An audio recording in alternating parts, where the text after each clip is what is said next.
during the Cell Saga. Goku is fighting androids 17 and 18 but suddenly starts to lose. Piccolo and Gohan grow worried, thinking he's out of energy. But after watching him struggle for a while, they realize it's not that he's out of energy. Gohan exclaims in alarm, "His heart! There's a problem with his heart!" Piccolo responds, "Didn't Trunks already give him the medicine? This shouldn't be happening."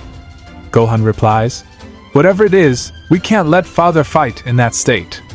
Piccolo and Gohan both power up. Piccolo says, "Me and the others will hold them off until Vegeta and Trunks come out of the time chamber. Krillin, get Goku out of here!" They all rush at 17 and 18. Gohan goes after 17, while Piccolo and Tien take on 18. Krillin grabs Goku, who suddenly faints, and gets him out of there, back at Kame House. Chi-Chi, Bulma, and Master Roshi are shocked to see Goku in that condition. Chi-Chi, worried, asks, "What happened to Goku?" Krillin, trying to explain, replies, "I'm not sure, but it looks like the heart virus." Bulma, confused and concerned, says, "But didn't Trunks already give him the cure?" Krillin, horrified, looks down and replies, "I don't know what's going on. Like you said, this shouldn't be happening. The cure worked. Goku had no symptoms until now, and in Trunks' timeline, this already happened by this point. So, the cure should have worked. Why now?" Rashi, sweating and anxious, says, "There's nothing we can do right now. We just have to believe he'll pull through. If the cure worked, maybe it just delayed the symptoms. We should wait and see." At that moment, Krillin senses Vegeta and Trunks' energy signatures. Rashi says, "Just in time. One less thing to worry about. Those two can handle the fight now." Back on the battlefield, Vegeta and Trunks arrive. Gohan spots them and informs Piccolo. Piccolo, bruised while fighting 17, backs off slightly, smirks, and says, "Right on time." Trunks and Vegeta fire energy blasts at 17 and 18, pushing them back. Vegeta approaches Piccolo and asks, "Where's Kakarot? Wasn't he the one fighting?" Gohan walks up, saying, "Krillin took him away." Trunks asks, "What do you mean?" Piccolo explains, "There was something wrong with his heart." Vegeta questions, "His heart? Wasn't that problem already solved?" Trunks, horrified, says, "But the heart virus never showed up." "So what happened?" Gohan answers, "We don't know. He got weaker, couldn't fight. Then he held his chest and collapsed." Vegeta clenches his teeth. "Let's deal with these two first. Trunks, we finish this now." Trunks nods. "You're right, father. Let's end this and check on Goku afterward." They both transform into Super Saiyan and charge at the androids. Trunks says, "You guys rest, we'll handle them." Gohan, Piccolo, and Tien back off. Vegeta and Trunks appear in front of 17 and 18. Vegeta says, "Time to clean up this trash." 17, annoyed, clicks his tongue and charges with 18. They clash. 17 versus Vegeta, 18 versus Trunks. Trunks swings his sword at 18, aiming for her neck, but she barely dodges it. Vegeta is dominating 17, who can hardly block, let alone counter. 17 creates his energy shield to defend himself. Vegeta forms a blast and smashes it into the shield, breaking it, then punches 17 square in the face. 17 and 18 regroup, their backs touching. 18 says, "We need to escape. This isn't a fight we can win." 17 says, "I know, but escaping them won't be easy. They're too fast." Vegeta and Trunks fire energy blasts from opposite sides. The blasts collide midair, creating a large smoke cloud. 17 and 18 shoot upwards. 17 says, "Now's our chance." Vegeta and Trunks smirk, then launch after them. In seconds, they catch up. Vegeta appears in front, forcing them to stop. Trunks blocks from behind. Knowing escape is impossible, the androids rush forward in desperation. But Vegeta punches 17 in the face, then kicks him in the torso. Trunks kicks 18 in the face, spins, and punches her in the stomach. Both androids crash into a cliff, causing a massive dust cloud. Vegeta and Trunks float side by side, raising their hands. Vegeta says, "Let's just finish this already." "What do you say?" Trunks says, "All right, father." They fire twin energy blasts. Boom! The cliff is obliterated. Vegeta says, "Now that this is taken care of." Trunks, completing his sentence, "Let's go see what's happened to Goku." They turn, release their auras, and yell to Gohan, Piccolo, and Tien, "Go meet up with Goku." Piccolo, no longer sensing the android's energy, sighs in relief. Finally, the androids have been taken care of. As Trunks and Vegeta got ready to leave, they heard a sinister laugh from behind them. They slowly turned, and from within the dust cloud, a new figure began to appear. Piccolo, from down below, sensed the new figure's power and began to panic, gritting his teeth. Trunks and Vegeta were confused. The new figure spoke, introducing himself. "Call me Cell.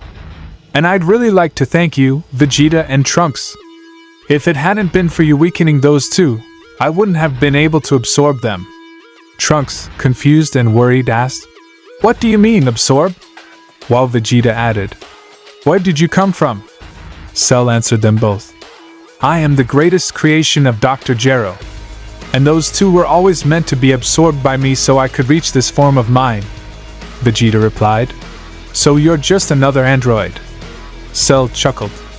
No, my dear friend. I am a perfect being.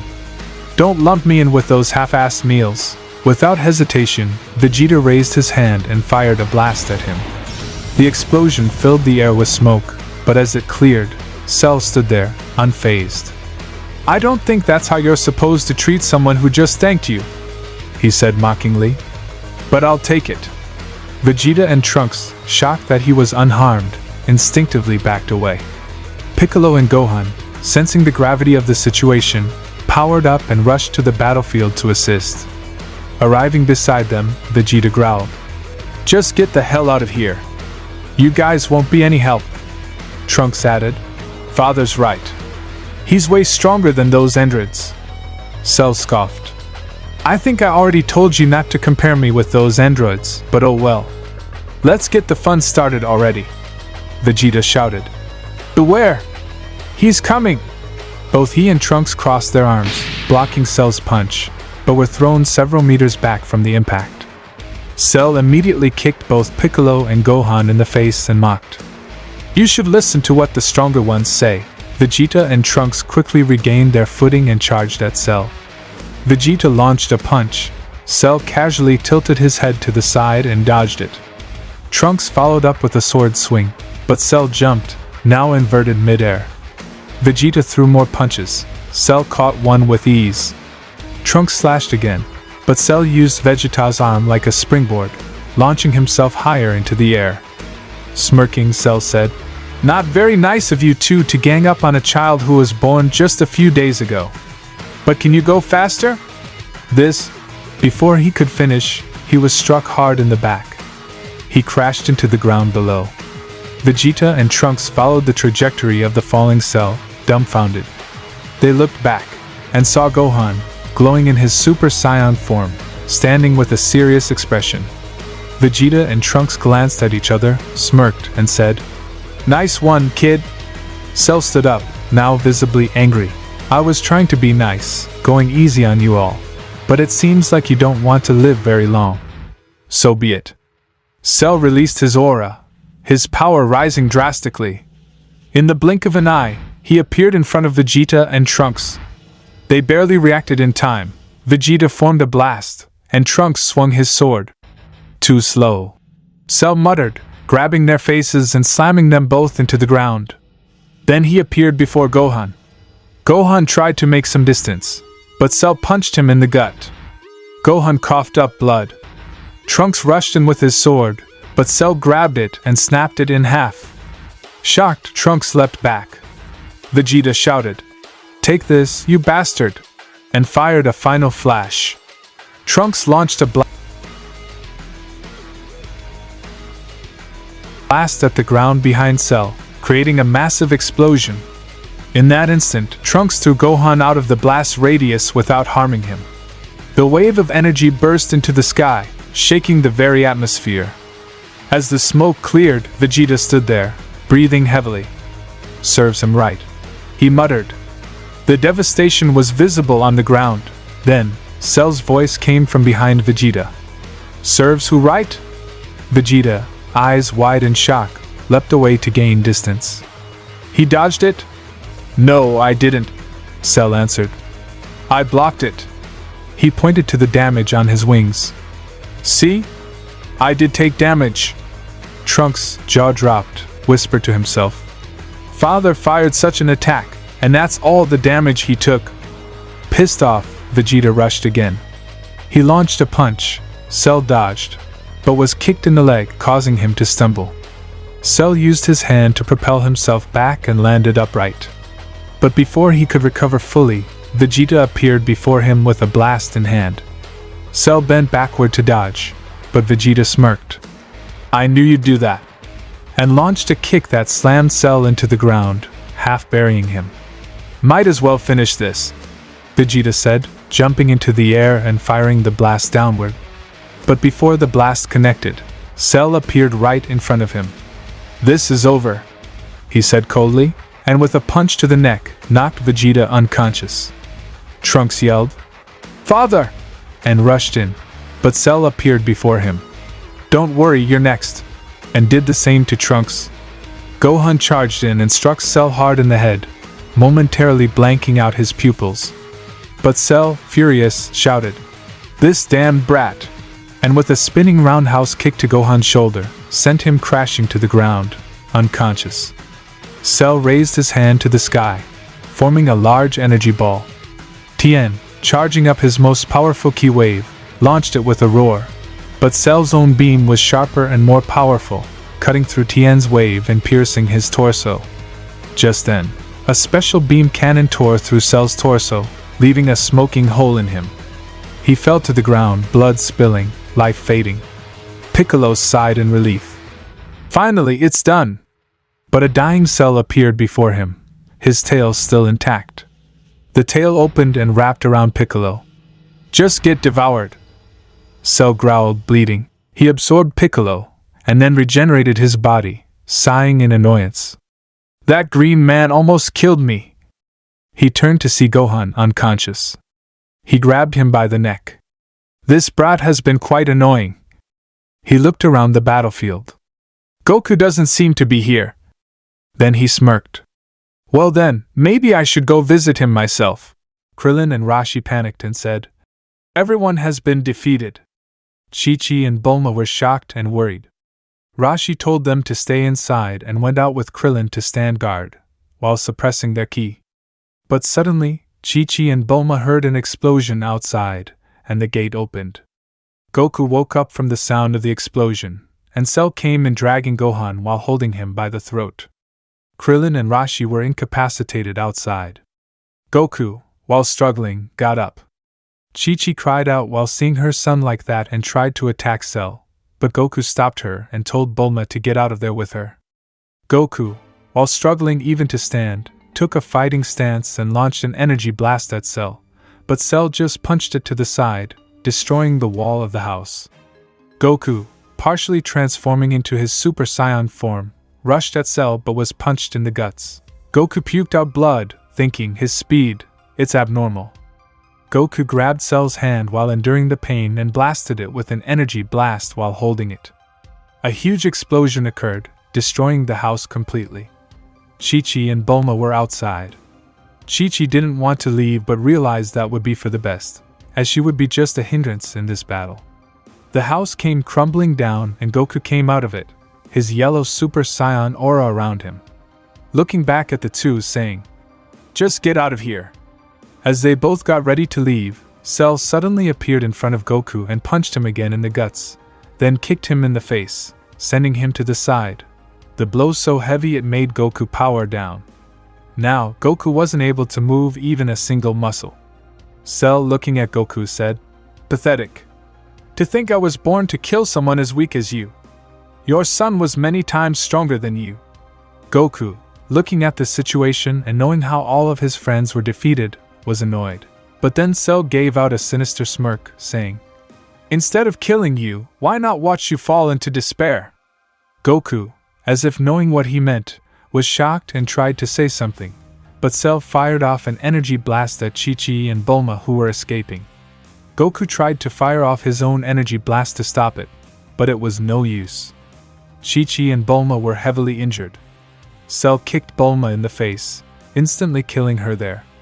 The despair of not being able to do anything was visible on Goku's face. Cell then grabbed Chi-Chi by the throat. Chi-Chi kicked him, cursing him for what he did to her son. Goku begged him to stop. But Cell gave Goku a side glance with a sinister smirk on his face and broke her neck, killing her. Despair swallowed Goku right then and there. Rage took over, and Goku transformed into Super Saiyan 2, releasing incredible power. Even Cell was shocked, but smirked, saying, "That's right, Goku. Show me what you can do." Goku, full of hatred, yelled out his name while rushing at him, but before Goku's fist could come in contact with Cell's face, Goku's pupils vanished, and he collapsed back into his base form. Trunks and Vegeta appeared, both horrified at what they were looking at. Trunks hesitantly said, We were too late." Vegeta, himself angered at both the situation and himself for not being able to stop him, said with his thoughts collected, "We can still do something. I can still sense life force in Kakarot and Gohan. We are gonna rescue them. I will battle Cell, and you take them and get out of here." Trunks, knowing what it meant, nodded, and both rushed at Cell. Cell, looking at them, said, "So you're back," and dropped Gohan. Trunks and Vegeta's attack made him back away a little. Trunks grabbed both Gohan and Goku and got out of there, telling Vegeta to not die, even though knowing that Vegeta staying there would certainly mean his death. Vegeta, smirking, thought, "At least I paid you back for saving me that time. You better take revenge for us," and rushed at Cell. Cell mockingly said, "How sentimental of a prince to sacrifice himself for his friend. It almost brings tears to my eyes." Trunks rushed away, sensing that Gohan didn't have much time as almost all his organs were badly damaged, and he was holding on to life by a thread, and Goku's life was almost over as well. Thinking, Vegeta's sacrifice might have been for nothing. But then one thought came into his mind. Trunks hesitated, knowing this wasn't what Goku would want, and didn't want to do it as well, but that was the best thing possible at that moment. Trunks rushed to the city, to Capsule Corp, and met Bulma's father there. He, seeing everyone so injured, was worried, but Trunks said, "There's no time to explain," and that he had to do something. Bulma's father, understanding the gravity of the situation, asked what it was. Trunks, hesitantly, while gritting his teeth, angered at himself even for saying it, said, "Most of Gohan's organs are damaged, and he could die at any moment. While Goku because of his heart. I regret to even say this, but please transfer Gohan's heart into Goku. We can save at least one by doing this." Bulma's father was shocked at what Trunks said, but knew that was the best thing in that moment indeed, and got to work. As the process of transferring the heart started, Vegeta's energy signature disappeared. Trunks, knowing what had happened, rushed out, knowing that if he stayed there, it would be easy for Cell to track them, and that he also needed to buy some time. Trunks rushed away in another direction, leaving everything in their hands. Thinking, even this timeline is doomed. Trunks went far away, increasing his energy, attracting Cell to himself. After a while, Cell appeared there, and their battle started. A week went by. Goku regained consciousness and woke up. He instantly sensed a presence there. Cell was sitting across the room, saying, "Looks like you're awake." Goku tried to get up, but it was no use. He had no energy in him. Cell said, "Don't bother. I'm not here to fight you, just to give you a quick overview of what happened." Goku was angered at what he said. After what he had done, he was calmly sitting there. Cell said, "I have killed every single one of your friends. Your wife. And your son. In his last moments, his heart was transplanted into you so you could live." Hearing this, Goku was taken over by despair and grief. Cell said, Now. The fun part is just coming. I went and killed that green kid, the so-called guardian of this planet. Since there are no Dragon Balls, you won't be able to wish anyone back from the dead. And now I'm going to go and destroy that planet Namek as well. So you have no hope of bringing anyone back. Then I can watch you fall into despair, not being able to do anything. Seeing that look of despair on your face would be more fun than killing you right now. Goku, with tears flowing down his face, with hatred, yelled out Cell's name and fired off an energy blast, which Cell easily dodged, saying, "So you did have some strength. Well, don't die till I'm back." Goku, after using that energy, fainted. Quite a while had passed after Goku regained his consciousness. He finally stepped outside. What he saw horrified him. The city was destroyed. Everything, in ruins. Small, childlike clones of Cell continued wreaking havoc on what remained of the Earth. Goku remembered everything that had happened. He got angry, his hair starting to flare up and his aura leaking from his body. Goku grabbed the bandage around his chest and tore it off, his aura exploding. A single tear rolled down his face as he entered his new Super Saiyan 2 form, full of rage and sorrow. "I will take revenge for you all. I promise it." With never-before-seen speed, he left behind trails of his aura as he destroyed every one of Cell's clones within minutes. Goku stepped out of the building, breathing heavily, covered in the blood of the clones. He held the head of one in his hand, looked to the sky, and sensed that every clone was gone. His hatred, grief, and killing intent began to corrupt his pure ki, slowly turning it a darkish yellow. He powered up again, dropped the head he was holding, and rushed off in search of new clothes. Finding them quickly, he powered down and took off again, this time heading to where his friends had died. On the way, he found Trunks, holding his body and taking it with him. Upon arriving at the site, Goku apologized to his fallen comrades and made graves for them. At last, he picked up Chi-Chi's body. Before burying her, he took one of her earrings and wore it himself. Then, searching for Vegeta, he finally found him. The prince's arms were missing, but even then, his signature smirk hadn't faded. Goku buried him as well. In the falling rain, Goku looked up, his rage boiling. Seeing the lifeless bodies of his friends only fueled it more. He let out an agonizing scream. His power rose with every second, and he only calmed down after several hours. The pure, kind-hearted Goku was now gone. Knowing Cell would return, Goku began his training immediately. He vowed not to waste the lives his friends and family gave to protect the Earth. He would take revenge, with his son's heart now beating inside him. The heart of a Saiyan with immense potential, driven by hatred and the desire to kill Cell. Goku quickly grew stronger. Days later, Cell returned. Unable to sense any of his clones, he smirked. So they were all wiped out. Let's see what he has become now. That face filled with despair will be quite fun to see. Sensing Goku's ki, Cell rushed toward it. Within minutes, he arrived. Goku was standing atop a cliff. Goku looked down at Cell with a death stare. Cell smirked. "Now that's a scary look you've got." Goku replied coldly. "Your tongue is as shitty as ever." Cell chuckled. "What can I say? It's a habit of mine." In an instant, Goku, in Super Saiyan form, appeared beside him. "Shut the fuck up." With his palm in front of Cell's face, Cell's eyes widened. Goku grabbed him and slammed him into the ground, then began walking away. Enraged, Cell got up and launched an energy blast from behind. Goku appeared above him. "I knew you'd do that." Before Cell could turn his head, Goku punched him into the ground. Goku stepped back, glaring with disgust. Cell powered up and stood, wiping blood from his mouth. "I'm sorry for underestimating you." Goku appeared in front of him and kneed him hard in the gut. "I remember telling you to shut up."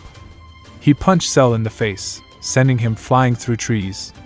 Furious, Cell unleashed his full ki, destroying the area around him. "You insolent Saiyan!" Goku clicked his tongue, annoyed, and appeared in front of Cell again, launching a punch at his face. Cell caught it. "You're not getting another hit in." But Goku blasted him in the gut with a hidden energy blast. As Cell stumbled, Goku backed up. The blast had been hidden by Goku's body, a clever trick. Cell emerged from the smoke unharmed. "Let's get the real battle started," he said as his power surged. "I won't be holding back anymore. Let's go full power." He rushed forward at immense speed. Goku dodged a punch to the face but was hit in the gut. Goku grabbed Cell's hand and blasted him. "Same trick again?" Cell mocked, hitting Goku in the face with his other hand. Goku was thrown back but launched a kick in return. Cell blocked it. "Did those fools really fight so hard to save someone as weak as you?" Landing, Goku wiped the blood from his face and raged. His power surged. He transformed into Super Saiyan 2. Lightning sparked from his body, hitting the ground and causing destruction. A bead of sweat rolled down Cell's face. "Good thing I absorbed all those Namekians, otherwise I'd be doomed." The two charged at each other, fists clashing, altering the weather. Goku and Cell were now stronger than Goku had been during the Beerus Saga's Super Saiyan 3. With ferocity, Goku launched punch after punch, his fists bloodied. It went on until Cell launched a punch. Goku ducked and struck Cell in the gut so hard it disfigured his spine. Goku then punched Cell's face, breaking his bones, and sent him flying. Goku appeared behind him. "Don't worry. I'll pop your spine back in." He punched Cell in the back, then grabbed his head and arm. "You ripped off Vegeta's arm, right? Let's see which one I'll take, your head or your hand." He tore off Cell's arm. Cell screamed in pain. Goku slammed him into the ground, pulled his arm back, pupils vanishing, and unleashed a brutal punch, destroying Cell's face. Goku held him by the torso. "It's finally over." He prepared to blast Cell to dust. But Cell's arm moved, charging an energy attack. Goku threw him away and leapt back, but was still hit. Cell regenerated. That almost went bad. Suddenly, a damaged Goku stood behind him. Cell turned, too late. Goku grabbed his face. "You talk too much." He unleashed a massive ki attack, destroying Cell's head and damaging his arm. Without pause, Goku broke all 4 of Cell's limbs and sent him flying. He charged a Kamehameha wave, unleashing it with a scream. Cell's body began disintegrating, and his ki vanished. Goku exhaled. "I won." But then, Cell's presence again. One arm and torso remained. His mouth regenerated. "If I'm dying, I'll take you and this planet with me." He grabbed Goku's GI. Goku grabbed his arm. Cell expanded rapidly. Realizing he had little time, Goku took off at full speed, dragging Cell with him. "This planet. I won't let it be destroyed." Within seconds they were in space. Goku fired a massive ki wave, sending Cell far away. Cell exploded. Goku, injured, barely resisted the blast. His arm, caught in the explosion, was gone. He barely survived, then instant transmitted back to Earth and collapsed, holding his missing arm. Smiling, he said, "I finally took revenge for you guys." Then, annoyed, "This is gonna hurt for a while." Time passed. As Goku recovered, he resumed training, determined to overcome the disadvantage of his missing arm. Years passed. Now, it was time for the Beerus saga. The Kais arrived on Earth, searching for Majin Buu. That's when they felt a strong ki signature, and decided to investigate. Goku was in front of his house. Training. That's when he felt 2 unusual presences approaching him. He couldn't feel their ki, but could sense a strong pressure from them. Goku got ready for a violent confrontation. Shin and Kibito suddenly noticed that the ki signature disappeared and stopped. Shin said, "That's weird." But then a voice came from behind them. "Looking for me?" Shin and Kibito, alarmed, made distance. Looking back, it was Goku. Shin hesitantly said, "Yes, we were. We actually needed your help." Goku, with a serious face, questioned. "Help?" Shin said. "There's this dangerous being on this planet that will wake up soon. He is strong enough to threaten the existence of the entire universe. We needed help to find him."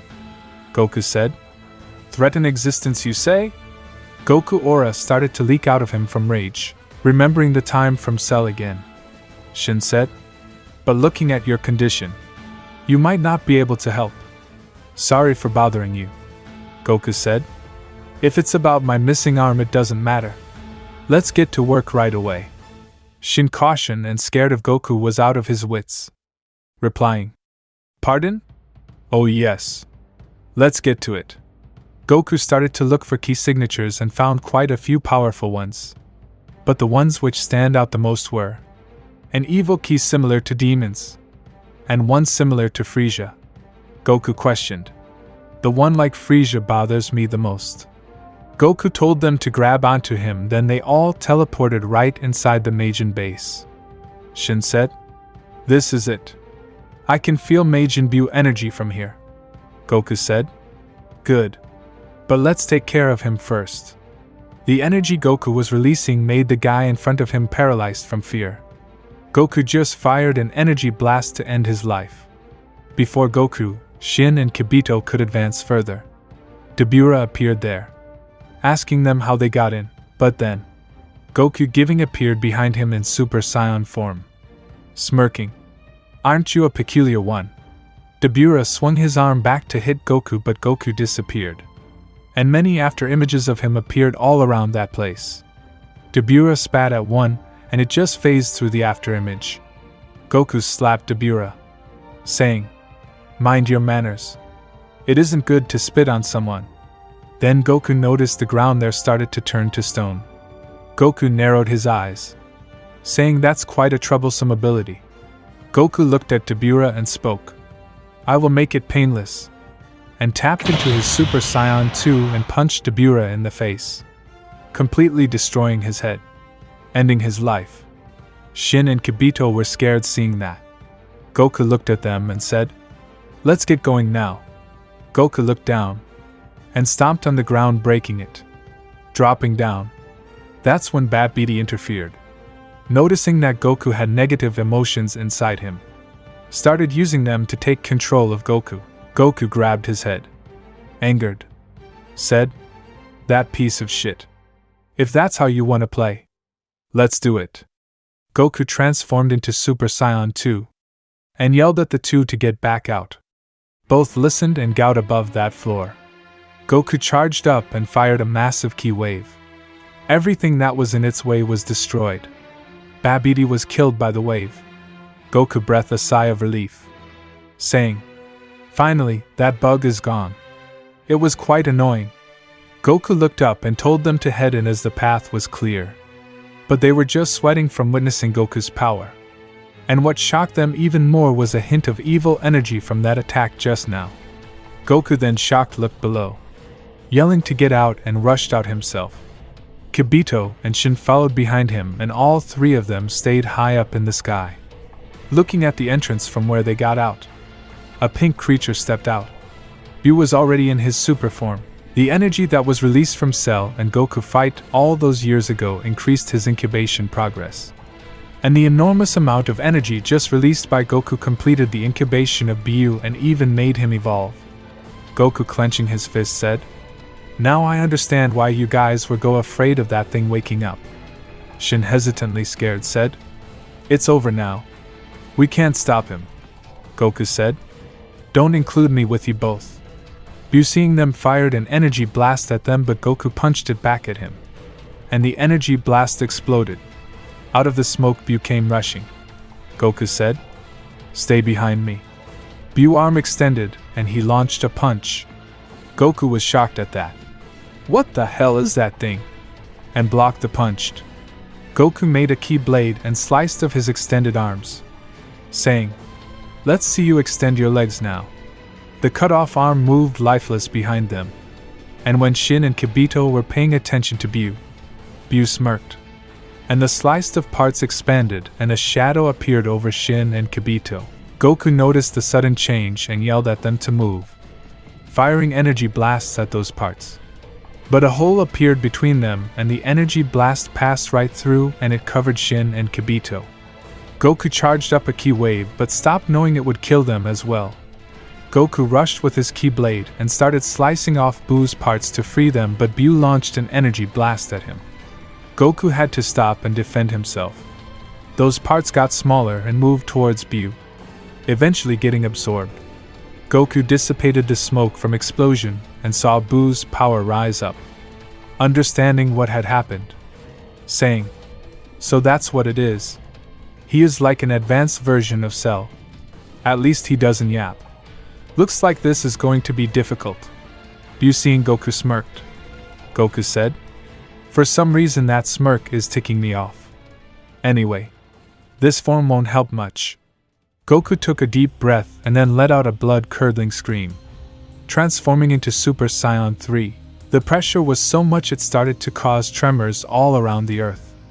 Goku rushed at Buu with a punch, but Buu made a hole in himself, catching his fist and smirking.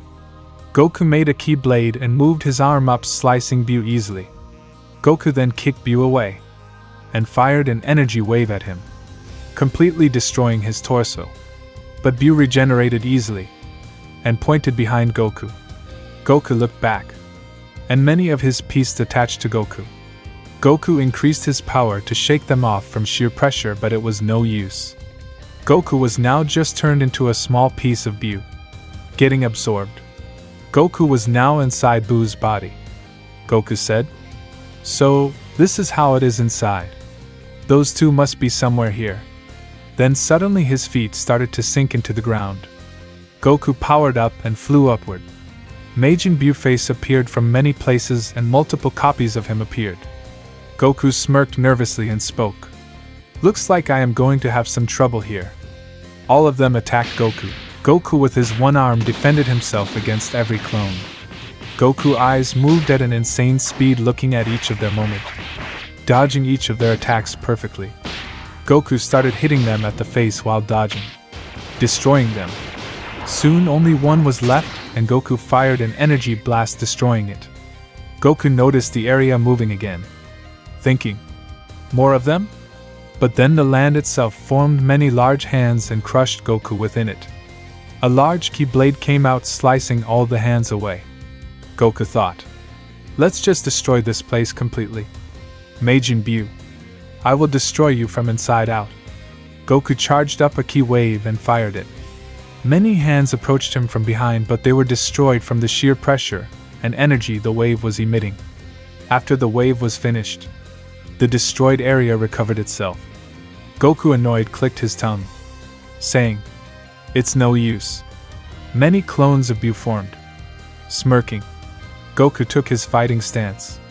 As they rushed, a dense aura covered Goku's body and many energy blasts were released, destroying the clones.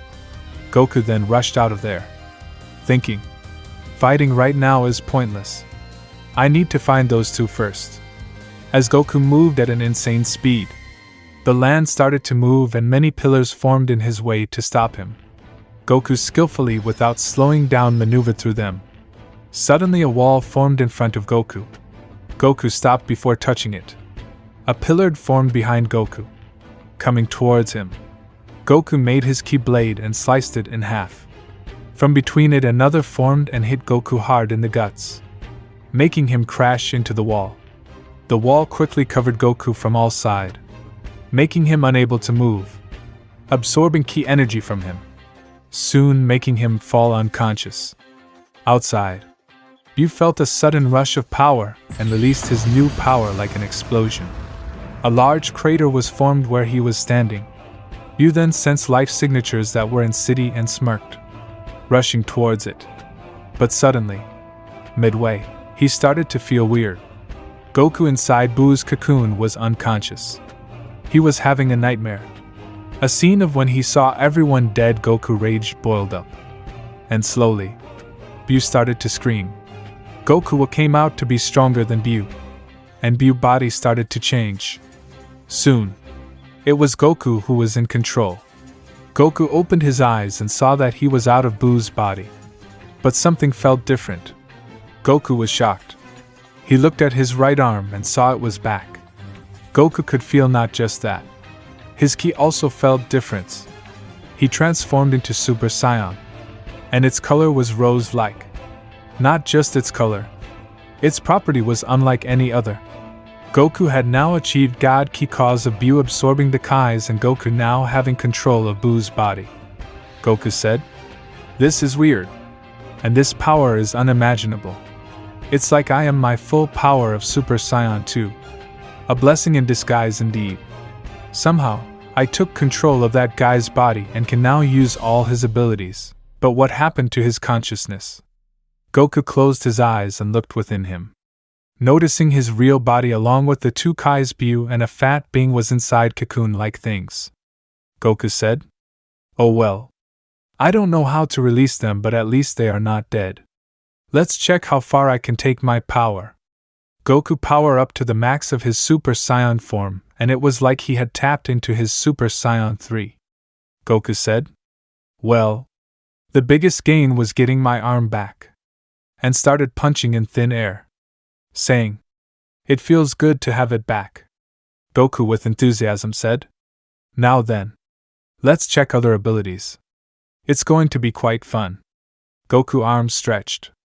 Goku with a disgusted face said, "This looks weird," and retracted them back to normal. Goku then touching his chin said, "Didn't that guy also make clones?"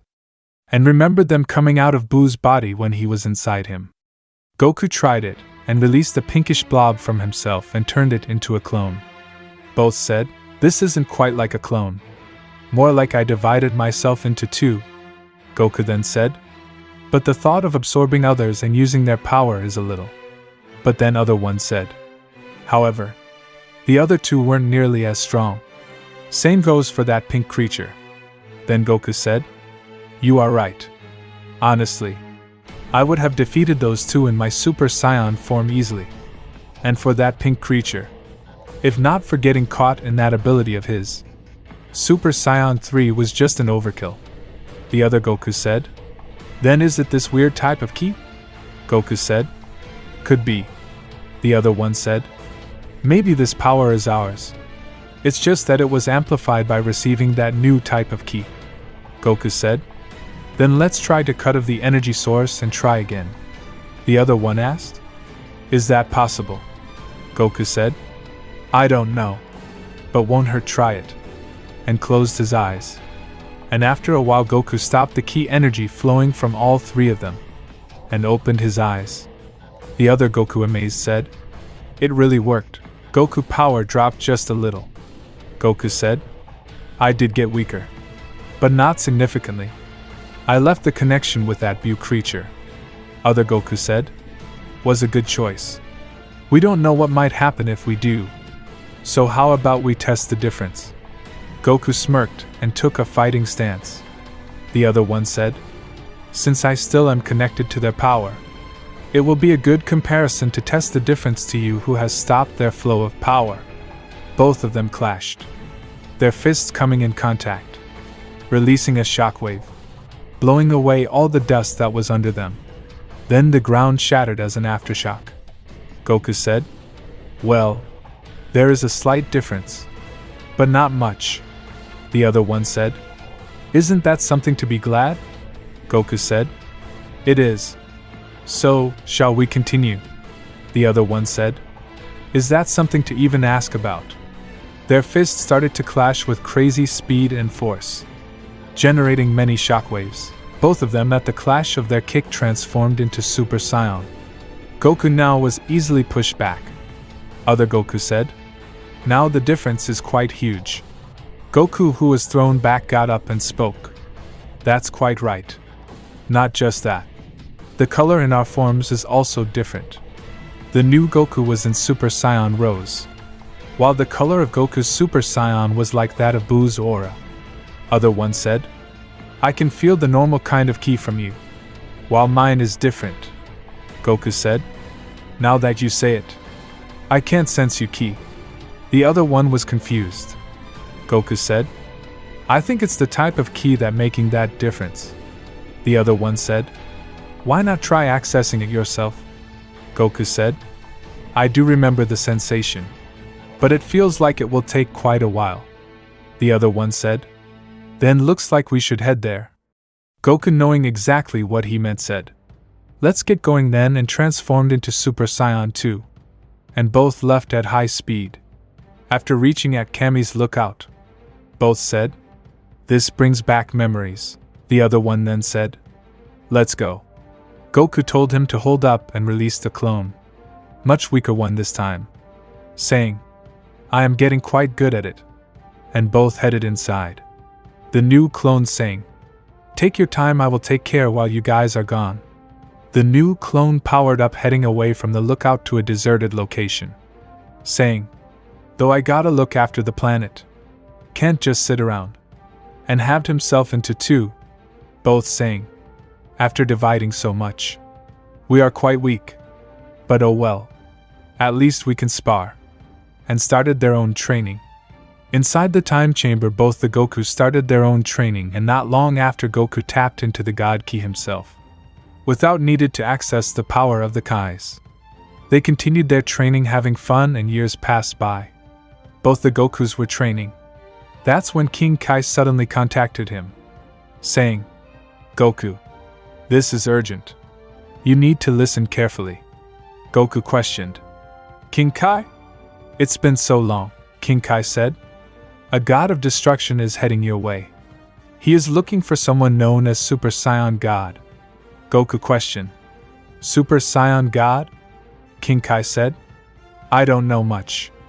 But be careful not to anger him." Goku said, "All right. I will keep that in mind." King Kai then ended the telepathy, sighing, "I hope you don't have to go through much again." Both of the Gokus fused back, and Goku went to eat something. While he was eating, Whis and Beerus appeared on the ground where Goku was just training. Goku, who just finished his meal, got up and looked at them. Beerus and Whis looked in his direction. Beerus said, "Do you sense it, Whis? Looks like my trip won't be for nothing." Goku took a step forward and appeared right in front of them. Beerus' eyes widened, thinking, "His speed. That's not normal for a mortal." Beerus spoke, saying, "I heard you were the Saiyan who defeat Freiza." Goku, with a serious expression, replied, "Yes, it was me. How can I help you?" Beerus said, "Now that's quite the cold look you are giving me." Goku said, "Can't be helped if I am being honest. I have been like this for quite a while." Beerus said, "If it's like that, I can't complain. I do know what happened after all." Goku in his mind questioned, "What?" Beerus continuing said, "I am look for a Super Saiyan God, and by the looks of it you are the only Saiyan left. Not that I can completely call you a Saiyan now." Goku hearing this said, "Unfortunately, I don't know who or what a Super Saiyan God is." Beerus replied, "Is that so? But I can quite clearly sense God Ki from you." Goku was confused, but then released a bit of his ki and asked, "Do you mean this?" Beerus said, "That is in fact God Ki." Goku said, "So that's what it was." Whis then stepped up and said, "Before anything, Goku, could you release those Kais?" Goku replied, "If you mean those weird-looking ones that came, I would have already done so if I knew how to do it." Whis said, "Is that so? If you don't mind, would you let me do it?" Goku asked. "You can do it?" Beerus said, "Trust me. This guy can do anything." Whis stepped forward asking, "So, may I?" Goku said, "Go ahead. I will just have one less thing to worry about." Whis brought his staff forward and Shin and Kibito were released. Both were confused, but then said Beerus and bowed to him. Beerus said, "Now enough of the annoying part. How about we battle now?" Goku said, "But weren't you looking for a Super Saiyan God?" Beerus said, "Is there any other Saiyan? Let alone one with God Ki like you?" Beerus then with a serious tone said, "And if you don't fight me, I might just have you erase you and this planet." Goku with a shocked look thought, "Erase? Just because he isn't getting what he wants?" Goku now angered said, "Fine. Let's do it." Thinking, "I will get rid of this bastard before he can do anything to this planet." Goku said, "Hold up for a minute." Many figures started to appear and surround the area. After a while they all converted into blobs and attached to Goku, getting absorbed. They all sensed the huge increase in power. Goku said, I divided my power into many clones to keep watch all over Earth. Beerus smirked with excitement, releasing his energy, making that area tremble. Goku responded in kind, suppressing the pressure Beerus was releasing by canceling it out with his own. Shin and Kibito were sweating crazily out of fear. Whis said, Let's get a little far away from here, and took the two with him. Beerus said, Well then, let's get this started, Saiyan. Both clashed, breaking the ground beneath them. The cracks increased and rocks came flying up. Both of them disappeared, appearing high up in the air, their kicks clashing. Both moved back from impact, rushing right back in, their forearms clashing. Both then launched a barrage of punches, the clashes of their fists releasing shockwaves. Goku moved to the side, putting his hand on Beerus' forearm as he punched, blocking the attack, and pulled Beerus towards himself, punching Beerus in the face with his other hand. The punch was so strong a shockwave was released from behind Beerus' head, sending him flying. Goku powered up to Super Saiyan and appeared behind him, launching a punch. Beerus made a flip in air, dodging Goku's punch, and stepped on Goku's shoulder. Goku grabbed his feet and threw him away.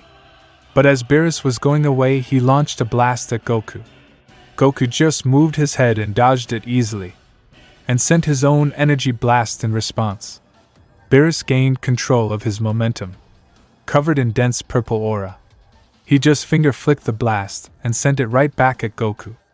Goku slapped the blast away and rushed at him. As Goku approached Beerus, Beerus disappeared and appeared behind him, launching a kick towards Goku's head. But Goku moved his arm behind him and blocked it, turning and grabbing Beerus by the face. Rushing upward in the sky, Beerus, using his tail, grabbed him, saying, That's quite disrespectful, and threw him towards the ground. Goku transformed into his Super Saiyan, rose too, and rushed right back at Beerus, grabbing his and rushing out Earth's atmosphere. His speed many times more than earlier. Beerus, freeing himself, said, Now that we are here, I will let loose. His aura got denser and bigger.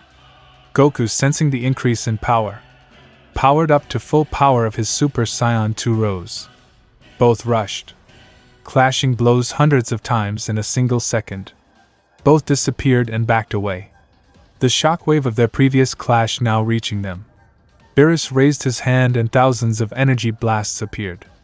Beerus pointed at Goku and all the energy blasts rushed at him. Goku raised his arms outwards, and many ki spheres appeared, moving forward, countering Beerus' blasts. Beerus disappeared. Goku turned behind and blocked Beerus' punch. Beerus said, Good. Keep that up and I just might think of not erasing this planet. Goku launched a punch, making Beerus back away. Goku made Ki Blade and rushed at Beerus. Beerus said, That's quite dangerous, and grabbed the Ki Blades. And as soon as Beerus touched them, they were disintegrated. Goku was shocked. Beerus then punched Goku in the face, and then ducked down, punching him in the guts, and launching thousands of attacks at his torso. Goku puked out blood and was kicked in the face. Beerus made a large ki sphere and launched at Goku. Goku grit his teeth, and soon his wounds started to heal. Goku let out a scream and transformed into his Super Saiyan Rose 3, the sheer pressure canceling out the blast. Beerus' eyes widened. He smirked with amusement and enthusiasm, saying, Looks like I can go all out. Beerus' aura grew and the whole universe started to tremble from his power. Goku, feeling natural disasters starting to appear on Earth, grit his teeth in anger, frustrated at how little Beerus valued lives. Goku expanded his aura, covering the whole area with his aura, containing the pressure Beerus was releasing using it. Beerus appeared in front of him with insane speed, saying, Protecting the planet while fight me? Aren't you underestimating me here? And punched him in the guts hard. Goku puked out blood but then grabbed his hand and smashed his head onto Beerus' head. Beerus' pupils disappeared for a second. Goku then made a sharp turnaround and kicked him right in the face. Beerus woke up and gained control of his momentum, grabbing his head. asking, "What kind freak are you?" Goku appeared in front of him. Beerus launched a punch at Goku's face. Lightning aura appeared around Goku and Beerus hit him in the face. But Beerus' punch phased through. Goku just powered up to max of his Super Saiyan 3 rose, ducking down, leaving an after image that Beerus hit. Goku punched Beerus hard in the guts. His punch embedded in Beerus' body. The punch was so strong Beerus' eyes almost popped out from the pain. Goku then punched him in the chest to both sides of his face and then uppercut him, making a backflip following his uppercut in a flow movement, and kicked Beerus in the face. Then fired of 3 energy blasts at him, all 3 hitting Beerus. Goku then fired off a ki wave at him, but suddenly the ki wave was disintegrated. Goku, annoyed, clicked his tongue, saying, "It's that technique of his again." Beerus was covered in pure destruction energy. Beerus said, "Time to finish this battle," and launched many Hakai blasts. Goku, sensing a dangerous energy from them, decided to avoid them and moved up, but all those followed him. Goku made a dense ki blade and turned around, slicing them into small bits. Suddenly Beerus appeared in front of him, his hand in front of Goku's face. Goku bent backward and avoided having gotten a hold of, and kicked Beerus. Beerus blocked the kick and punched Goku in the guts, sending him few meters back. Goku launched a large energy blast at Goku, but Beerus launched a small Hakai blast using his finger, and the blast was disintegrated. Goku grit his teeth and powered up, his aura raging out, his hair flaring up. His pupils disappeared. Beerus ducked to the side and Goku appeared behind him. Beerus could feel the sensation of Goku's fists just passing by him on his face. Goku turned back and launched a punch, but somehow Beerus' hand seen penetrated into Goku's guts. Goku fists was seen beside Beerus' face, and Beerus' head tilted to the side. Goku asked how, and noticed a new silver aura on Beerus. Goku backed away, saying, "Another annoying technique." Goku regenerated his wound using Buu's ability. Goku swung his arm outward and many ki blasts formed on his fingers. Goku then swung his arms to the front, launching them all at Beerus. Beerus rushed at Goku while avoiding them all easily. Goku then swung his right hand back, and the blasts rushed back at Beerus. Beerus turned around and swung his arm, releasing huge amount of destruction energy, destroying all those blasts. Goku appeared behind him, catching him off guard, his hand enveloped in a ki blade. Goku swung it at Beerus, but Beerus dodged, saying, "This technique is called Ultra Instinct. As long as I am using it, none of your attacks are gonna land on him." And they caught Goku's arm, and said, "Hakai." Goku started to disappear. Goku made a ki blade with his other arm and used it to cut off his right arm, backing away. His arm that he cut off turned to nothing. Goku regenerated his arm. But suddenly Beerus appeared in front of him, grabbing his face and enveloping him in a Hakai blast. Goku started to get erased from different parts of his body. But then he made a ki sphere and launched a huge ki wave at Beerus. Beerus raised his arm and said Hakai, but it didn't affect the ki wave. Beerus was shocked. But before he could do anything else, it was too late. Beerus crossed his arms, ready to endure the wave. Goku, while getting erased, gave his all to the ki wave. Soon, both Goku and the ki wave were gone. Goku erased from existence.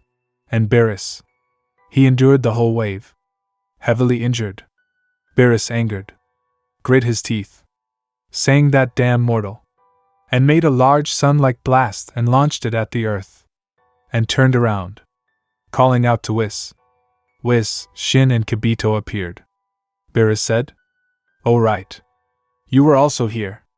Why not take me to your realm to treat me to a meal?" Whis healed Beerus, and Shin complied. All grabbed onto him, and they left for Kai's realm. They all started their meal, while the blast Beerus launched towards Earth destroyed it. As the blast launched by Beerus approaches towards Earth, and all hope would seem lost, a lightning was seen shooting out of Earth, traversing in an unusual pattern. moving towards the blast, stopping right before colliding with it. 2 pair of feet would be seen, illuminated by the light being released from that energy blast. The individual, in an amused and mocking tone, would say, "So, this is all a destroyer's energy amount to? And he dares to try destroy my planet? How pathetic. This much power would be enough to destroy this." The individual would envelop his hand in dense ki energy and swing his hand to the side, releasing all of that energy, launching it forward towards the blast. In a slash pattern, the energy would move forward with tremendous speed and collide with the blast, passing right through it. The blast would stop in its track and be disintegrated, all of its energy scattering around everywhere. The individual would just stand there, bathing in the energy of that blast, as if it was nothing. Looking closely, it was Goku. Goku, smirking, said, "Now that was pretty close. A bit late and wouldn't have made it in time. I didn't expect my clone to be defeated, let alone be destroyed completely. Anyways, now that I have finished my training in Time Chamber, time to take care of this new nuisance." Then with a serious face said, "How dare that bastard even try to destroy my planet? Time for a god of destruction to face destruction himself.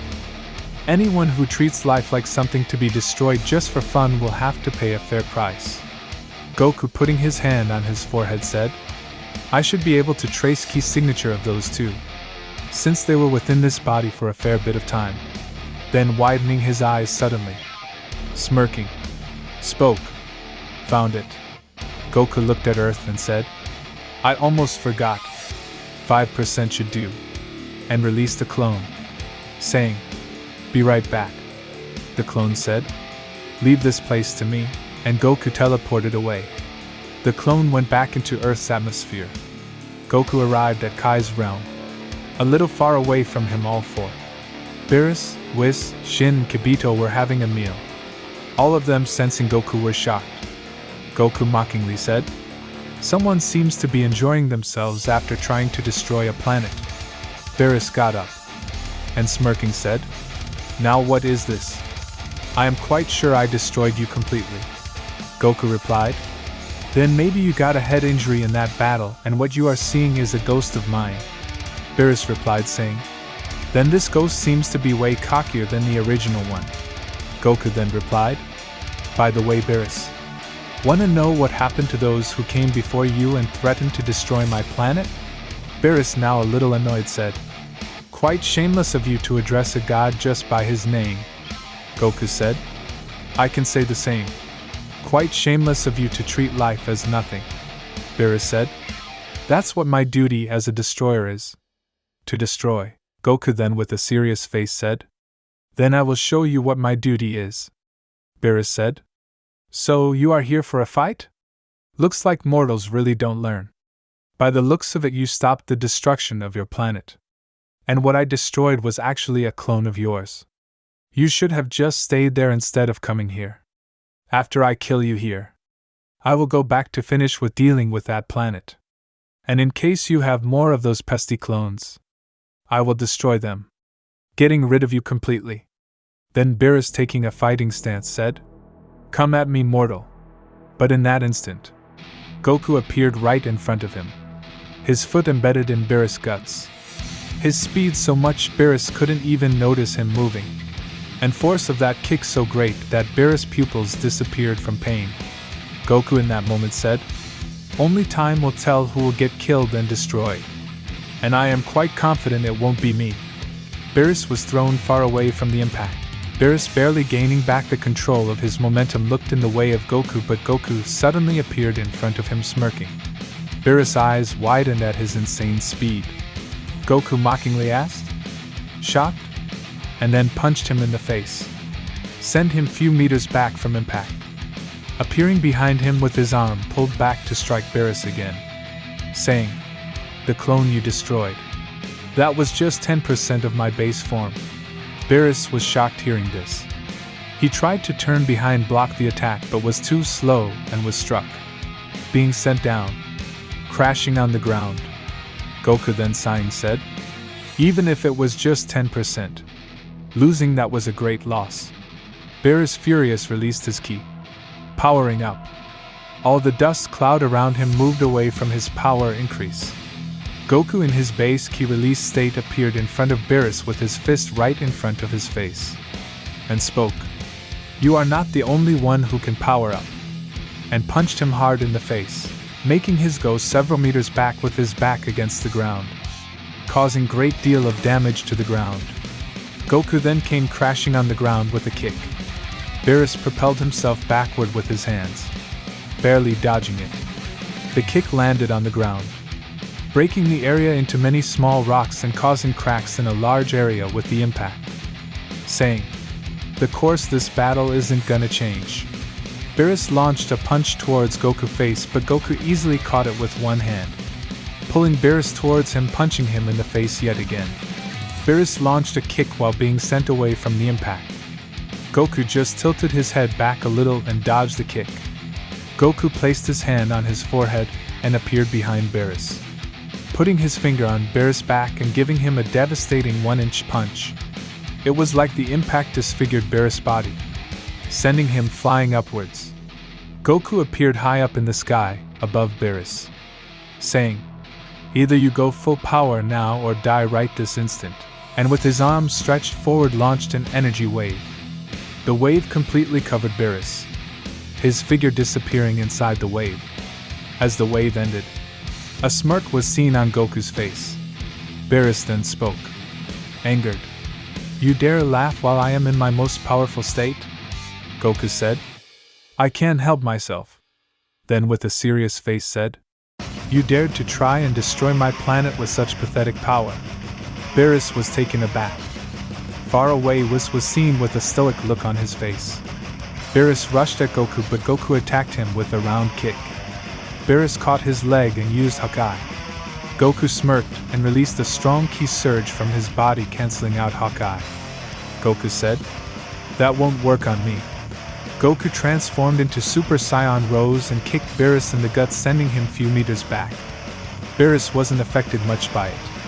Goku with an amused look spoke up, "Oh? So that didn't affect you much." Goku suddenly disappeared. Beerus' Ultra Instinct kicked in and he ducked down, avoiding Goku's arm swing on his head. Beerus turned around and punched Goku in the gut. But Goku, using his bee-like body, made a hole in there and Beerus' punch missed completely. Goku, smirking, used a round kick to build strength with momentum. But Beerus just lifted his arm and blocked it, launching a ki wave at Goku at that point-blank range from his other hand. Goku appeared teleported away, appearing beside Shin, scaring both Shin and Kibito. Beerus looked in their direction, saying, "That teleportation is quite annoying." Goku replied, "I can say the same for your technique. And if hadn't been for it, you would have lost to my clone anyway." Beerus, hearing this, was annoyed. Goku said, "But if you find it too annoying, I can just stop using it and overpower you instead." Beerus, confused, let out, "Huh!" Goku with insane speed leapt towards Beerus, breaking the ground where he was standing. Both their fists clashed, releasing a strong shockwave. Many after images started to appear all over the area as they clashed, sending out energy blasts and energy waves and clashing elsewhere even before the energy attacks could make contact with each other. The Kai's realm was starting to trembling, starting to pile up the damage from the shockwave of their attacks, getting destroyed slowly, exchanging hundreds of clashes every second. Goku was suddenly starting to get overpowered and was hit in the gut, then kicked in the face, getting sent back, confused. Both Beerus' speed and strength were tremendously increased compared to before. Beerus asked, "What happened, mortal? Where's that bravado from before?" Goku smirked and said, "Must be another one of your techniques. If you can get stronger as the battle goes on, why not defeat you in an instant?" The aura around Goku changed completely. Shin and Kibito were trembling in cold sweat. Beerus as well, noticing his arm tremble a little and his body starting to sweat. Even though he himself wasn't scared, his body's natural instinct telling him to avoid Goku and get the hell out of there. Beerus clenched his fists, saying, "Damn, I might be screwed here. Goku released his energy, the ground beneath him crumbling from the pressure he was releasing. His body completely healed up the minor scratches he had suffered. Goku transformed into his Super Saiyan Rose 2. Lightning aura around him started to hit the ground and damage it. Goku appeared in front of Beerus. Beerus was shocked as he could not follow Goku's movements at all. Goku disappeared and appeared below him, grabbing his leg and slamming him onto the ground. Goku then went on and punched Beerus in the guts while he was lying on the ground, breaking the land around him. Beerus fired a blast at Goku, but Goku just punched it away and started launching many punches at Beerus, beating him to a pulp. Beerus, collecting all his strength, fired off an energy blast at Goku and got of there. Making distance between them, Goku appeared right in front of him, saying, "Where do you think you are running away?" and punched him in the gut. Beerus coughed out blood, cursing, thinking, even with Ultra Instinct, I can't dodge his attacks. He is too fast. Goku pulled back his arm, saying, too early to give up, and started attacking Beerus, beating him to a pulp for quite a while. Now time to finish this up, and charged up a Kamehameha wave. Beerus, now in a dire state, was unable to even move a muscle, could just lie down waiting for the attack to hit. Goku launched the attack and the wave reached Beerus, but suddenly it was stopped, more like dispersed. Whis was standing in front of Beerus. Beerus, with his aura completely faded, looked at Whis back. Goku looked at Whis with an annoyed look, asking why he interfered. Whis said, I can't let you kill a god. Goku said, then you will die as well. Whis said, but can you really do it? Goku replied, that's what that cat said a while ago, and look at him now. Whis replied, that's not what I mean. Then looking at Beerus said, my lord, I think it's time for you to just release the seal. Otherwise, your demise is imminent. Beerus, battered, looking towards the sky, said, yeah, you are right. Beerus placed his palm on the ground, getting up, and raised his arm towards his side, pointed towards Shin. Shin, sweating, gulped, saying, looks like it's time, and joined both his hands. His pupils disappeared and a bright light was released from his eyes. An energy ball was released from Shin's body and it went and hit Beerus at high speed. Shin fell to the ground, lifeless. Beerus' power suddenly shot up. All of Beerus' wounds healed up, and he spoke with excitement. Now I am surging with energy. Goku was shocked from his sudden power-up. Beerus said, you might be confused. Before I kill you, let me tell you what just happened. Beerus then explained. When anyone becomes a destroyer, they make contracts with Kais and their lives are bound to them. But not just that. Those Kais act as a seal on the destroyer's powers. Any increase in power that a destroyer experiences after the contract doesn't show up and is sealed away. The reason for that? Even I don't know why. But having such limitation, there's only one thing left for us to do. That is to learn new techniques and improve our fighting style. But now, that seal has been lifted. Let me show you my true power. Goku appeared behind Beerus with a punch ready, saying you yap too much, and launched it. But Beerus, without even turning, caught it. Goku was seeing this, was shocked, and jumped back, making distance. But Beerus appeared right in front of his face with his Destroyer and Ultra Instinct aura activated, punching Goku in the gut, slamming him into the ground. Goku grit his teeth, launching an energy blast at the ground, creating an explosion and using that to escape. Looking down, saying, this is absurd. But then smirked. Beerus appeared in front of him and launched a punch at Goku's face, but I was caught. Beerus was taken aback by this. He saw dense aura radiating from Goku. Goku looked up and spoke. I already said this earlier. The course of this battle won't change. And then transformed into Super Saiyan Rose 3, punching Beerus in the face, sending him flying. Goku leapt up, rushing towards Beerus. Beerus gained control of his momentum, and both their kicks clashed. Goku made two large hands using his Bu ability and joining them, slammed them on Beerus. Beerus crossed his arms blocking the attack, and fired off an energy blast at Goku. Goku punched it away and saw that Beerus was gone. Beerus used the energy blast to block Goku's vision. Goku's eyes moved to the side and he made a key blade and swung it behind him. Beerus' arm that he used to launch a punch was sliced off. Goku undid the key blade and caught Beerus by the face and rushed down, slamming him onto the ground. Beerus got up and with a slight release of aura made the smoke disappear. Looking at Goku, who was hovering high up, said, "That damn mortal. I forgot he had an ability like that. This hurts like hell." Goku mockingly asked, "What happened, Beerus? Does it hurt?" Beerus, annoyed, grit his teeth. "Was sweating," said in his mind. "Just a little longer, my lord. Just a little longer." Beerus, knowing he was at a clear disadvantage, said, "How about it, Goku? I have pretty much no change of defeating you in close combat now. So why don't we end this battle with a wave clash?" Goku, smirking, said, "What? That your last wish before dying?" Beerus said, "Take it in that way if that's what you want." Goku replied, "Fine." Both started charging up their final energy attack. Goku charged up his Kamehameha, rose-colored, matching his form, while Beerus charged up a dense Hawkeye ball, lifting it up and making it larger. Beerus extended his arm forward, launching his large Hawkeye blast while Goku launched his Kamehameha wave. Both clashed. The Hawkeye was slowly destroying Goku's attack, moving forward, beating Goku's wave. Goku, smirking, "Yeah, right. I forgot it could end up like this." Goku then extended his fingers, opening his palm even more, while increasing his own power as well, yelling, "Might as well go all in."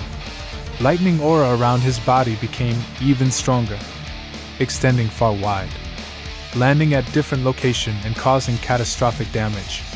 Goku let out a blood-curdling scream and his wave got bigger and bigger, eventually swallowing up Beerus' Hawkeye ball and heading towards him, hitting him. Beerus took on the full force of the attack. The whole area started to get disintegrated into nothingness. Soon the wave got thinner and eventually ended. Goku took a deep breath, dropping to his Super Saiyan rose. Beerus was lying on the ground, in dire situation, hanging on the thread of life and death. Goku approached him. Beerus, looking at him, smirked, saying, "Who would have thought I would end up in such a state?" Goku looked at him with an emotionless face, calling out his name, asking, "Beerus, do you know anything about Dragon Balls?" Beerus answered him, "Of course I do. I am a destroyer." Goku then continued, "Then do you know where any of those are?" "The location of ones I knew have been destroyed. I would appreciate if you could tell me," Beerus said. "I do know that there are like 2 or 3 sets of those in this universe, but seems like 2 were destroyed. As for the third, I don't know where they are. Also, there are some known as Super Dragon Balls, scattered around the 12 universes.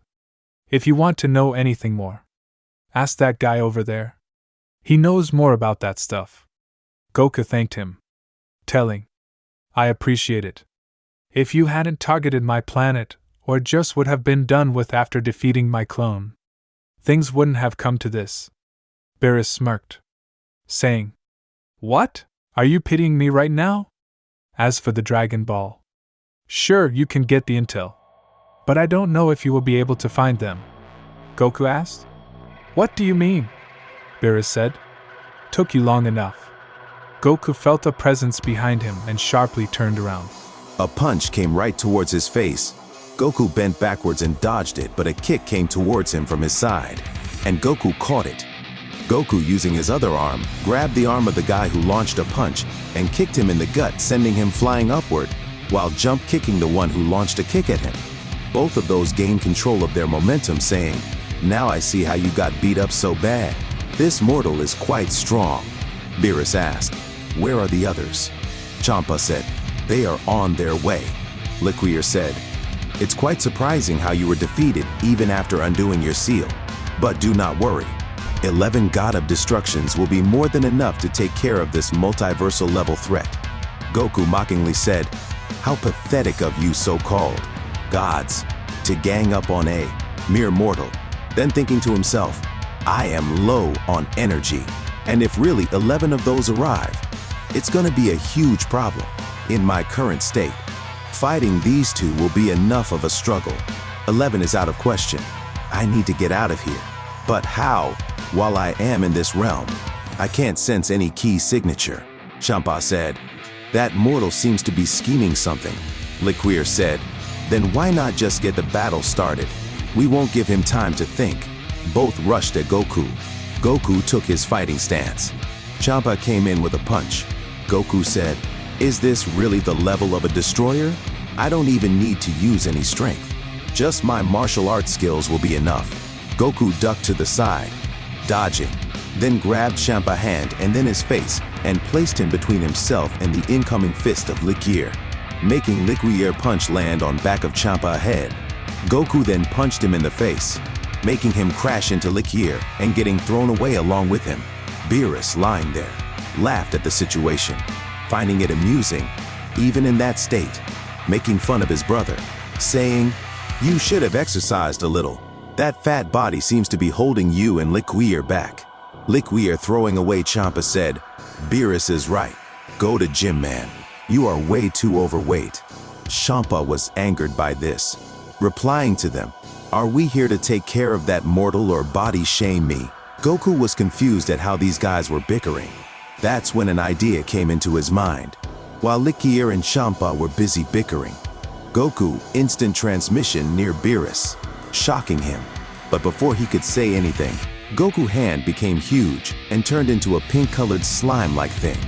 Using Buu ability, Goku absorbed Beerus within his body. Liquier, noticing Beerus' presence disappearing, looked at where he just was and saw Goku's hand morphing back into a regular hand. Goku, annoyed, said, "That damn bastard is still refusing to be absorbed." Won't take much time though. Inside Goku, Beerus in that state was lying on the ground, covering himself with ki energy. Stopping himself from getting absorbed completely, Champa asked, "Did he just eat Beerus using his hand?" Liquier said, "Whatever it was, I can't sense Beerus anymore." Champa, angered, said, "So, one of the gods of destruction has been killed, that too by a vile mortal." Belmod and others who just arrived there said, "You two should have gone full power from the start. It's partially your fault." Goku, standing on the ground, looking towards them, had a cold sweat drip down his face. 11 destroyers ready to kill him. Each of them nearly as powerful as Beerus. And Goku. He was out of energy from his fight with Beerus. Goku thought, "Even if I complete absorbing Beerus, I have no chance. I have to get the hell out of here." Goku decided to use all the power he had and tapped into the full power of his Super Saiyan Rose. The gods were shocked at his sudden power increase. Goku launched a large ki wave at them and then placed his fingers on his head, trying to look for ki signature, but a destroyer came from the side and launched a kick. Goku noticed him just in the nick of time and jumped away to dodge it, but another appeared behind him in his complete release state. The destroyer punched Goku in the back, making him crash onto the ground. All the 11 destroyers surrounded Goku, floating above. Goku stood up and teleported behind one of them, saying, "If I am really going to die here, I might as well kill as many of you as I can," and using his elbow attacked the god on the back of his neck, and then punched the one right behind him. The destroyer he attacked with his elbow turned back, yelling, "That hurt, you bastard," launched that punch at Goku. Goku noticed him and dodged it, grabbing him in the face, but another on attacked Goku's arm, breaking it, saying, Hey, maybe you forgot, but there's 11 of us." Then another hit Goku in the back, sending him crashing into the large tree. The god said, "It's real pathetic we are ganging up on a mortal, but if we don't eliminate him, who knows how big of a threat he can become. Us holding back aside, he's even been able to hold on against 11 of us." Goku smirked, his Buu ability healing him. Goku just spoke in a low voice. Took it long enough. The tree was destroyed in a second. And what did it? It was Goku's overwhelming aura. Goku stepped forward and his Super Saiyan rose too, saying, "That damn cat resisted for quite a long time." All gods were looking at Goku, wondering how he suddenly got so much power from. Goku, looking at them, raised his hand, holding a piece from that tree, and crushing it within his hand, saying, "Playtime's over. Now it's payback time." Goku appeared in front of the god that kicked him just now, saying, "Starting with you," and punched him hard in the face. Two gods rushed in, yelling at him. Goku appeared between them, grabbing them by the face, saying, "Did you think he would be the only one?" Throwing them below a little, then punching them hard in the face, making them go crash onto the ground. A god appeared saying, "You are wide open." Goku's eyes just moved towards him, and he landed a back kick on the god's face. But the kick was caught. Goku, amused, "Oh? You seem better than those three." The god lifted him by the leg and launched a punch aimed at his guts.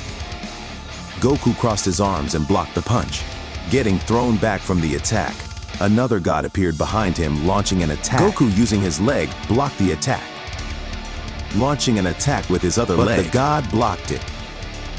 The other one came rushing at Goku. Goku noticed him and jumped out of the way, now standing against those two gods, giving them a death stare. The one of them, seeing him, said, "That's quite the scary look you got there. How about we get things a little serious?" All the gods surrounded Goku. The ones that were beaten said, "You are dead meat." All of them activated their Destroyer and Ultra Instinct aura, tapping into their full power. Goku's eyes went from one side to another, looking at all the enemies. Goku, mocking them, said, "Quite the gods you shits are." One of them said, "It's already quite embarrassing that 11 gods teamed up against a mortal. At least finish this fast." All the gods, then gritting their teeth, rushed at Goku. Goku was in the middle, and gods came rushing towards him from all sides. Strange moments started to appear all over Goku's body, and then 11 hands came out attacking the gods. They all easily blocked it, but then Goku appeared behind one, saying, "You seem to be the weakest of all." The god tried to turn behind, but Goku, with his ki blade in his hand, sliced off all his limbs, leaving only his head intact with his torso. Two gods from both sides came to attack him. Goku, turning his hand into a big blob-like thing, captured the god and rushed back. All the hands that were connected turned back into a single blob and attached back to Goku. All the gods were annoyed as hell, Champa saying, "Mortal my ass. That shit shouldn't even be left alive. What in the hell was even that? Is that how Beerus disappeared?" Liquier said, "I already said that thing isn't a mortal." Learn to listen sometimes. Always be on your guard. Belmod telling the angels to call the Kais. He isn't someone we can handle in our sealed state. Another god asked, "What do you mean? He didn't kill Beerus or that fool. He absorbed him." Now I realize how he got that power boost. Goku, smirking, replied, "Aren't you quite smart?" Belmod asked, "But wasn't the increase in power quite low? Since you absorbed Beerus, who was in his unsealed state, your power should have been much greater, and combining his with yours you wouldn't have to struggle. So, you can't absorb them completely." But a fraction. Goku smirked.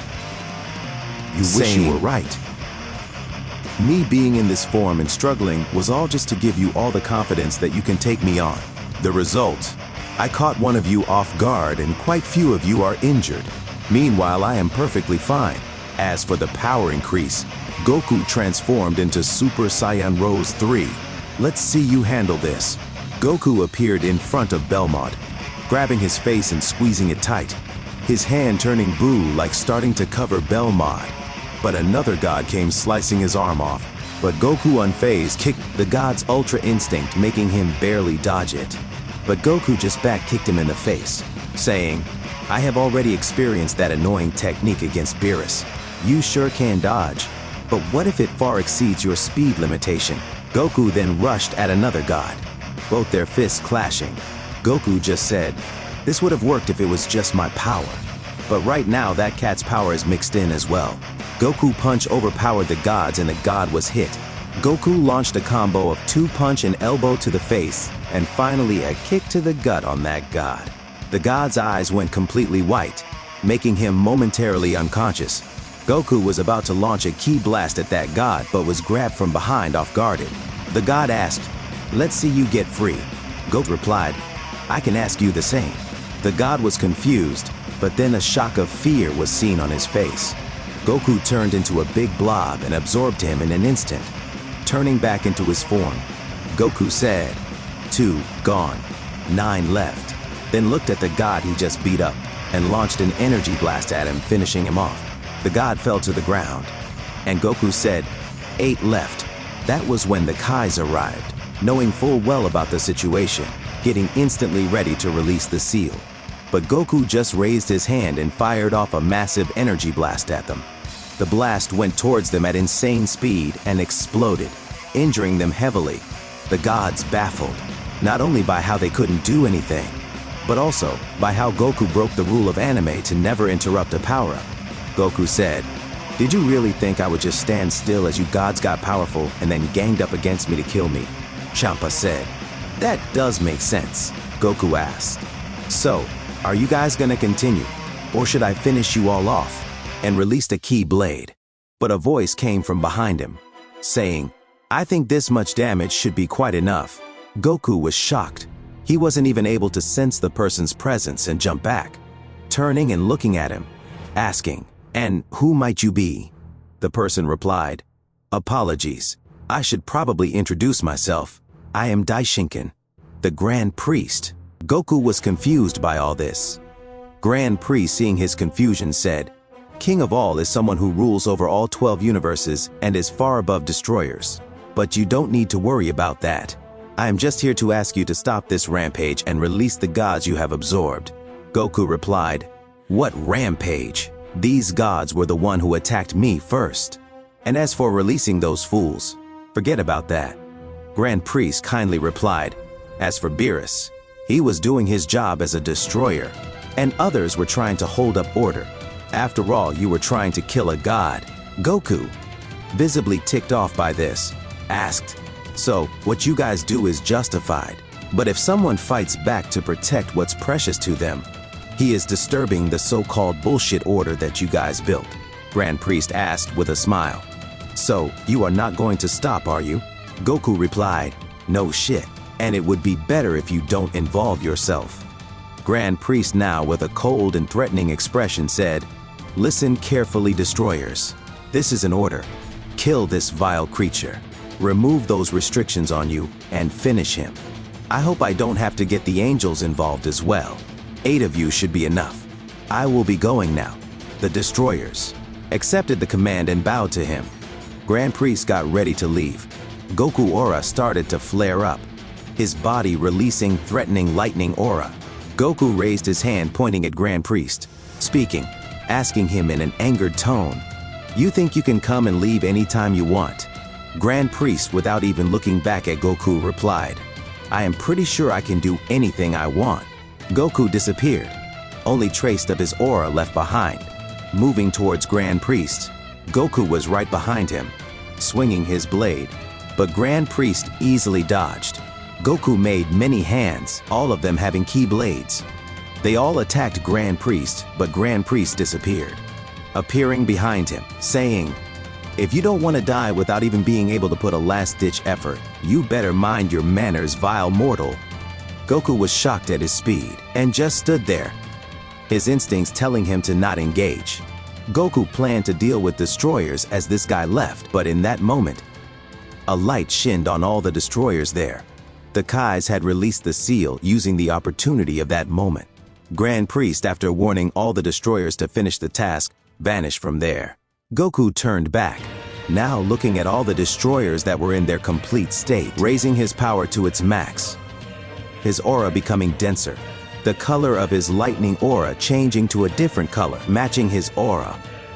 Goku's hands were enveloped in his lightning aura, as if it was something he was going to use for attack. They all disappeared, but suddenly, someone crashed on the ground. As smoke cleared, it was seen to be Goku, with a hole in his gut. Goku groaning in pain, blood dripping down. Goku got up. He was seen holding an arm in the palm of his hands. Goku regenerated his wound and said, Attack me, and I won't let you get away unscathed. Goku, using ki energy, blasted that arm into pieces. Belmont holding his cut shoulder. Blood dripping down, grit his teeth in anger.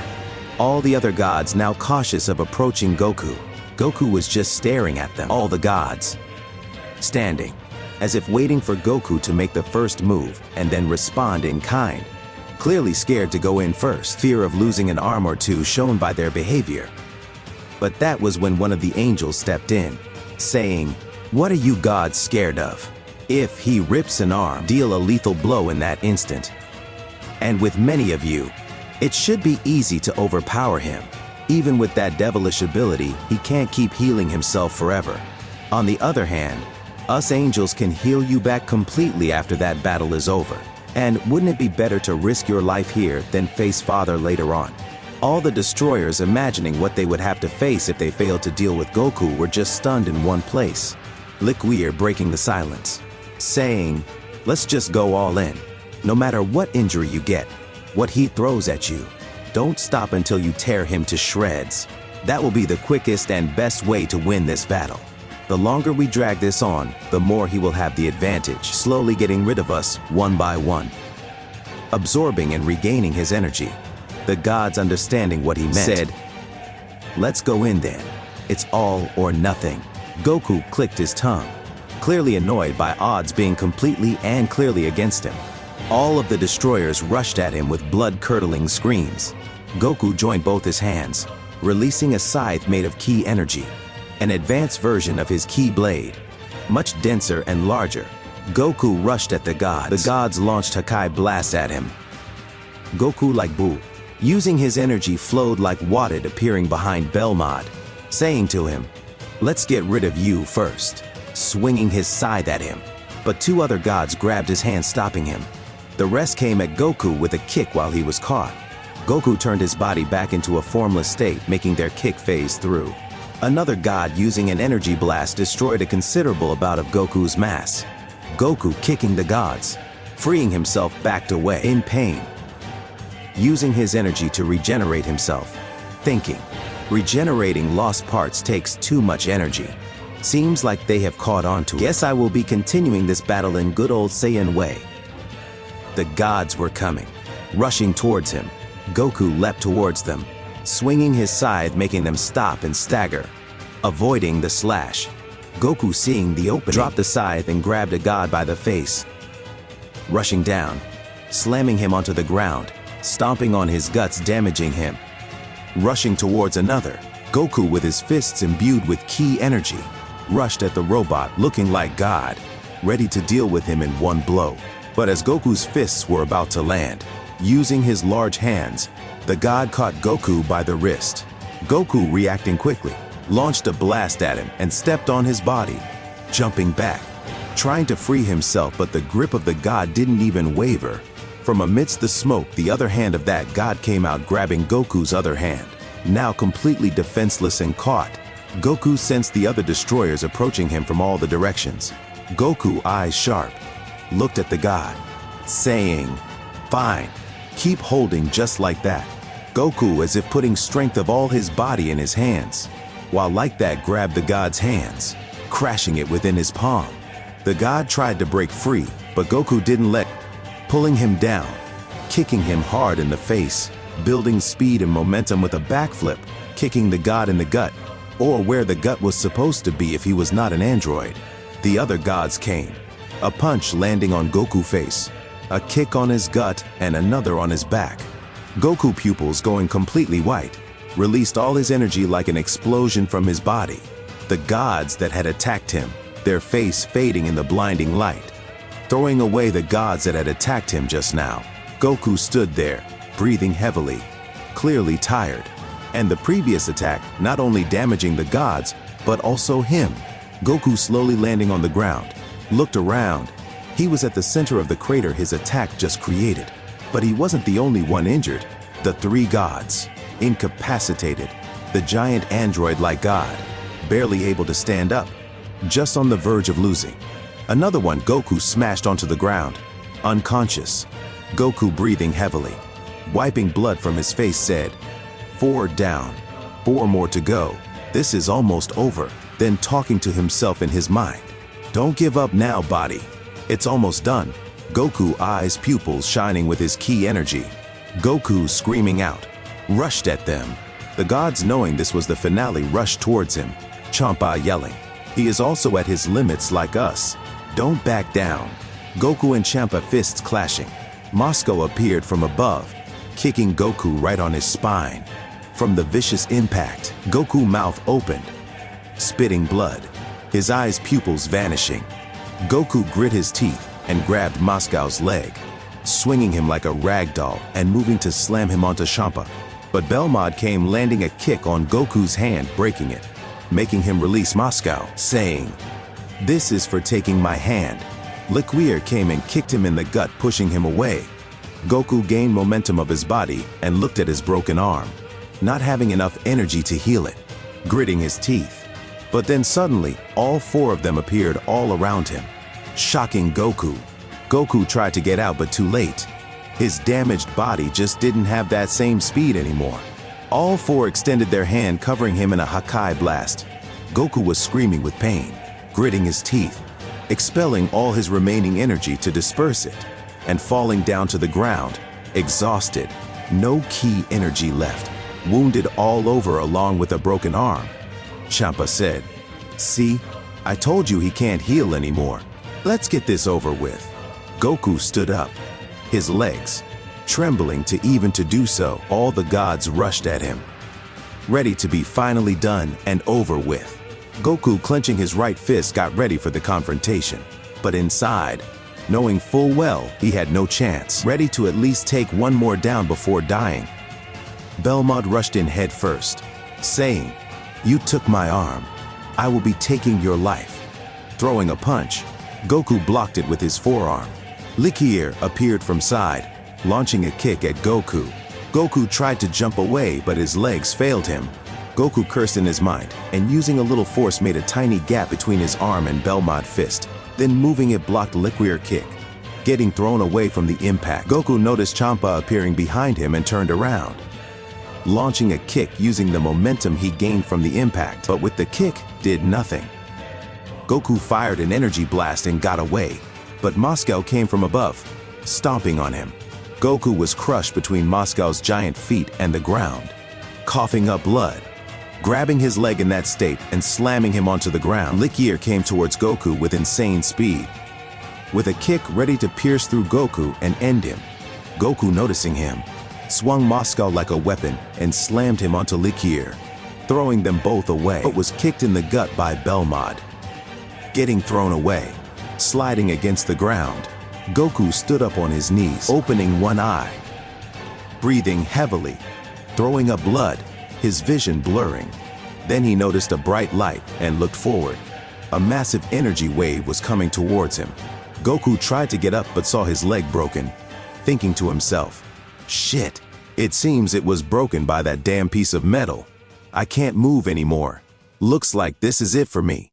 As Goku got ready to take on the full blow of the attack, a voice yelled at him, "Kakarot, you fool! What the hell do you think you are doing?" Goku, recognizing the voice, with a shocked and confused face, called out Vegeta name. Vegeta and everyone else were with King Kai. Vegeta, yelling at Goku, said, "Get the hell up and fight back. Hell do you think you are doing, giving up? At least hold up that Saiyan pride." Goku, after hearing Vegeta's nagging, let out a slight smile, saying, "Maybe I hit my head while fighting. Thanks for bringing me back to my senses, Vegeta." Vegeta, letting out a grin, said, "Now get the hell up and show them what happens when someone messes with a Saiyan, and especially one that's strongest of them." Goku got up, saying, "You know, if you could contact me like this, you could have done earlier." Vegeta replied to him with, "And why would I do that? I only did it this time because I couldn't bear to look at a Saiyan giving up. Now show them what we are made up of." Goku, now pulling his right arm back, said, "After I am done with this, I will bring you all back. You can count on it." Vegeta replied, "You better do it." Goku charged up a Kamehameha wave as the attack got closer to him, and right before it was about to make contact, Goku launched the wave. One arm lifted, firing off the wave with everything he had, applying all the force his body could muster, yelling his lungs out. a massive wave was released, stopping the god's wave in its track. Not just that, slowly but surely pushing it back, Liquier yelled at them to give their all. The gods applied all their power, their wave overpowering Goku's. Goku said, "If I am going to die, might as well take this gamble." Kaioken times 20. Goku power exploded, his body experiencing immense strain. Blood started coming out of his eyes, ears, and nose. But his power level was much greater. His energy wave got many times larger compared to before, instantly overpowering and consuming the god's wave. The gods were lost within the wave, shaking the entire realm. As the wave ended, it left a huge dimensional crack in its tracks, tremendous amount of energy leaking out of them in form of lighting. Goku's hand was burned from the unimaginable amount of energy he just released. Goku de-transformed, dropping back to base, falling down to his knees. The gods, their bodies were almost burned, barely breathing, unconscious. The angels, seeing the result, approached Goku. Goku, completely tired, slowly stood up, taking a fighting stance. But Whis said, "Us angels are prohibited from fighting mortals. You can rest assured, and congratulations on defeating all the destroyers, but be ready for what's coming for you. And as for the Dragon Balls you are looking, here, take this. This compass will guide you to it." Goku looked at the device Whis gave him and hesitantly thanked him. The angels then left. Goku laid down on his back, completely exhausted, sighing in relief. But then suddenly felt a sharp pain all around his body, and red lighting started coming out of him. The backlash of using Kaioken on top of Super Saiyan Rose was far greater than what Goku thought. The pain Goku was experiencing was unbearable. Goku was screaming his life out from that immense pain. But at that time, a foot appeared beside him. The guy said, "This is worse than I thought. Seems like the battle was a little too hard." But Goku couldn't hear shit. Looking closely, it was also Goku, to be precise.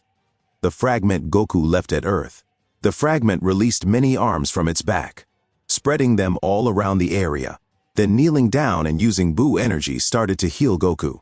The spread out limbs grabbed all the destroyers one by one and started absorbing them, gaining an immense power boost. The lightning discharges soon stopped, and Goku came back to his senses, speaking with a heavy breath. Now that was painful. Then looked up and noticed his fragment, talking to him. So that's how it calmed down. "I'm never going to use Kaioken over Super Saiyan again," the fragment smirking said. "That would be for the better. Anyway, I have cleaned up." Goku, confused, asked what he meant. Fragment said, "What else?" Absorbing all those destroyers. Goku, then a little annoyed, sat back up, saying, "If you were going to come, wouldn't it have been better to have done so a little earlier?" The fragment replied, "Oh, that. I kind of only felt your presence when you started to release those weird lightning from the backlash. And above that, it was that which caught my attention," and pointed towards the dimensional rift that Goku's attack opened. Goku looked in that direction and baffled asked, "Now what the hell is that?" Fragment replied, "Now how would I know that? You were here battling, not me." Goku, annoyed, looked at the fragment, asking, "Is it just me, or are you completely different from me? Or maybe you hit your head or something while I was gone?" The fragment looked at Goku with narrowed eyes. Goku, looking back at the dimensional rift, said, "It seems I made a crack in space and time, or a crack between realms. That what those angels were talking about." Then they both noticed it changing. The fragment pointing out, "Something's happening," and the rift started to get smaller and smaller, eventually closing. The fragment, unimpressed, said, "Now that was anticlimactic." Goku turned around, looking at him, annoyed. "What? Did you want someone to come out and try to kill us?" The fragment said, "That would have been quite fun. You have had a battle, not me." Goku sighed, saying, "Anyway, what happened with absorbing those cowards?" The fragment got up and said, "About that. It was no issue absorbing 7 of them, even though they were badly injured. Those fools managed to stay alive. But as for the rest of the 4, I had to give emergency treatment to 3 of them, as they were just on the verge of death. And as for the last one, well, it would be better if you see it yourself." Both Goku and his fragment went towards the last one. and Goku looking at it asked, "What's this?" The fragment nonchalantly replied, "It's a cooked corpse. To be precise, a destroyer that was burned to this black state from your attack. Just shy of being disintegrated. Already dead." Goku, looking at it, said, "Now that I look at it closely, this seems like the annoying piece of shit whose arm I ripped apart. And it would be a lie if I were to say he is the most hated among all the destroyers." The fragment replying to Goku said, "Serves him right then. So, what now?" Goku, turning back, pulled out a radar, saying, "That angel who was with Beerus gave it, saying we can find Dragon Balls using this." The fragment asked, "Something like what Bulma made?" Goku replied, "Seems like it. We are going to get those Dragon Balls and bring everyone back. Then we have to get ready." The fragment asked what he was talking about. Goku, explaining himself, said, "That angel before going also mentioned something about what comes after. From what I am guessing, that damn shorty will send someone even stronger or even come himself to eliminate us. And he was damn strong. I wasn't even able to land a hit on him. And those destroyers, they seemed terrified of him." The fragment said, "Then looks like it's time for a training arc." Goku, smirking, said, "That's right. But before that, let's bring everyone back." The fragment fused back with Goku, and Goku felt a huge increase in power. The energy of all those destroyers, in their combined state, increasing Goku's power to new heights. Goku, looking at his arms, clenching his fists, said, "I am clearly at least 10 times stronger than few seconds ago. This will come in handy for whatever they are going to throw at me." Goku looked at the sky, letting out a grin, said, "Just wait a little more," and disappeared. In the higher realms, all the angels were standing before Grand Priest, and beside him, Zeno was sitting with a hovering screen in front, Goku being shown on it. Zeno spoke, "I haven't seen anything this fun in centuries. That was absolute peak." Then, getting serious, said, "But the disturbance in rule and order is not tolerable. Even though it's fun, I can't let it keep going on for too long. So, Daishinken, arrange new warriors to get rid of this mortal named Kakarot. But make sure that the battle is fun to watch. A little more won't hurt." Grand Priest, bowing to him, said, "As you say, my lord," and told all the angels to gather their best warriors and bring them to the palace. And he will be personally helping the angels in training those mortals. All the angels, after hearing it, complied and left, except for Wiz. Grand Priest said, "As for you, Wiz, go to this planet called Vampa, and you will find a special surprise there. Make sure you raise it well." Wiz, after replying, "Yes, father," left the place. Zeno, smirking, said, "This will be a lot of fun, and if things do get out of hand." Grand Priest finished his sentence saying, "I will personally take care of it." Back to Goku's side. He appeared somewhere in outer space. Goku looked around, seeing no planet in the vicinity, then said, "This body is quite handy. The lack of air doesn't affect me at all." The pulling out the radar, saying, "Let's get back to business," and transformed into his Super Saiyan Rose, moving in the direction the radar was showing with insane speed, soon seeing a planet. After looking at the radar once again, Goku was sure that the Dragon Balls were there. Goku rushed into the planet atmosphere, catching the eye of a certain individual. Goku, following the radar's direction, reached on top of a peak, home to a Namekian. Goku powered down back to base and knocked on the door.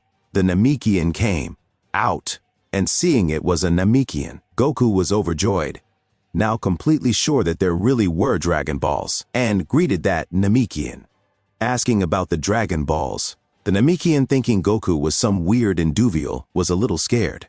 Goku, noticing his distress, started to explain who he was and why he needed those Dragon Balls, explaining all the events related to Cell and how he destroyed both sets of Dragon Balls, and that the ones this Namekian had were the last ray hope. The guy, understanding Goku's situation, told him to follow him.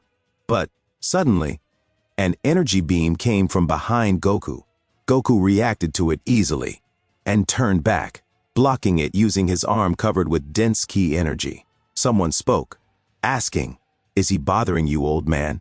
The Namekian told the guy to calm down, that Goku wasn't there to do any harm. Granola entered the place, and said, "If it's really true, Then, sorry about that. I thought you were one of Gas's subordinates. Goku, being Goku, just shrugged it off, saying, "It's alright, you were just trying to be careful. No harm was done, so it's no big deal. And by the strength of your attack, I can tell you weren't planning to kill me or anything." Granola, replying, apologized again. The Namekian turned back, while gesturing with his hand, told Goku to follow him, and showed him the 2 Dragon Balls. Goku, seeing this, asked, "So, you currently have just 2? No worries, I will find the rest in just a minute." As Goku was about to leave in a hurry, the Namekian stopped him, saying that there were only 2. The set was of just 2 Dragon Balls. Goku, somewhat amazed, told him how back home he needed 7 Dragon Balls. The Namekian replied, saying, "It depends on how powerful the dragon and the guardian it is connected to is. I don't know if it can revive everyone. So, I suggest you revive the guardians that died and use those Dragon Balls to bring everyone back." Goku happily agreed, saying, "That works as well." Then the dragon was summoned, and Namekian guardian on planet Namek was revived. Goku, thanking the Namekian once again, got ready to leave, but then looked at Granola, and an idea popped into his mind. Goku approached him, asking if he wanted to get stronger. Granola was taken aback by the sudden question, but then replied, "Of course, why wouldn't I wanna? The way I am right now, I can't deal with Gas and his minions, and they come here threatening the peace of this planet every now and then." Goku, smirking, said, "I will come back for you in a year. I hope you can get rid of those by then." Goku's shoulders started to get moved in a weird way, and Goku released a clone of his. Both Granola and the Namekian were shocked by what he did. Goku said, "No need to worry. This guy here, or should I say, I will train you." Then the fragment said, "And I will fill you in on this ability to clear any doubts." Goku then saying, "Well then, I will be going. Ask whatever you want from him." Goku instant transmissioned to planet Namek. Elder Guru welcomed Goku. Goku, while having his signature smile on his face, said, "Looks like you already know what is happening." Elder Guru just smiled in response. And, unfortunately, the Dragon Balls are scattered, so you have to collect them first. Goku said, "If it's just that, it's a piece of cake." Goku went out of Elder Guru's house and made thousands of clones from himself, and all of them scattered all over the planet, finding the Dragon Balls in mere minutes. They all returned and combined back into one. Goku presented the Dragon Balls in front of Elder Guru, and he summoned Porunga. Goku then went on to ask him to undo every death and damage that was caused because of Cell, and to also revive Gohan, since Goku was not sure if his death would count in it. After all, Gohan's heart was transferred inside Goku. Porunga fulfilled Goku's wish. Goku got ready to leave, but Porunga told him that there was still one wish remaining. Goku, after thinking a little, let out a slight smirk. Asked Porunga for a training chamber. Something like time chamber, but much, much better. Porunga granted the wish, and a ring appeared on Goku's hand. Porunga told him he could access the time chamber anytime he wanted using that ring, and bring anyone with him in there. The time chamber would be able to withstand Goku's full power, even if Goku let it go out of control. And the time flowed similar to what it did in the classic Earth's time chamber. Goku thanked both Elder Guru and Porunga. The Dragon Balls scattered. The Namekians appeared behind Goku, bowing their head, thanking him for bringing them back to life. Goku smiled at them and 2 fingers on his head, saying, "It's no big deal. As you guys who helped me here anyway." An instant transmission back to Earth. Every one of Goku's companions were waiting for him at Earth. Chi-Chi went in and hugged him. Meanwhile, Vegeta, looking at Goku, said, "Took you long enough." Goku replied to him, "It's not my fault that bastard went on destroyed both sets of Dragon Balls." Meanwhile, Gohan was just amazed, and with enthusiasm talked about how Goku beat the shit out of those gods, even joking around that instead of gods of destructions, they were gods of cowards. Trunks going as far as to say, even animals can become gods these days. Bulma pointing out, "You Saiyans yourselves are apes after having a good reunion." Vegeta stood up, all serious, saying, "You know this as well as I do, Kakarot. Those gods aren't just gonna stand by after you eliminated 12 of their kind, especially that short guy." Goku asked, "Now that I think properly, how did Gohan see how I was battling?" Trunks said, "About that." King Kai approached up, saying, We needed to get stronger, and you will need our strength in near future. And with his help, we witnessed your battle. Vegeta then, with a little annoyed tone, said, I hate to say it, but you have gotten too strong. Catching up to you will be one hell of a struggle. Then, clenching his fists, said, but I am gonna be the one who will be the strongest in the end. Goku, letting out a smirk, replied, you can try. Then, pulling Vegeta's leg, said, but I don't think you can. And their bickering started. Trunks somehow managed to calm them down, all of them knowing that a disaster was lingering upon them. They got ready to start their training. Goku showed them the ring he got from Vegeta, disgusted, asked, did that just come out of your flesh? Goku said, yay, I can store many things in this body using Buu's ability. I did the same with the ring. What if it were to fall somewhere? Anyway, back to the topic. This is a much better version of Time Chamber. Goku imbued his key energy into it and a portal opened. Goku said, worry not about food or anything. Let's get in here. We will be training in there for 10 years. 10 days of Earth's time. Depending on the progresses, we might stay in there for longer.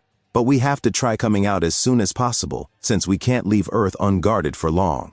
Piccolo intervened, saying, don't tell me you guys were going to go train without me. Goku asked, didn't you like to train alone? Piccolo, a little annoyed, replied, isn't this an emergency? And if you don't want me to come, just say so. Goku, laughing, replied, the more the better.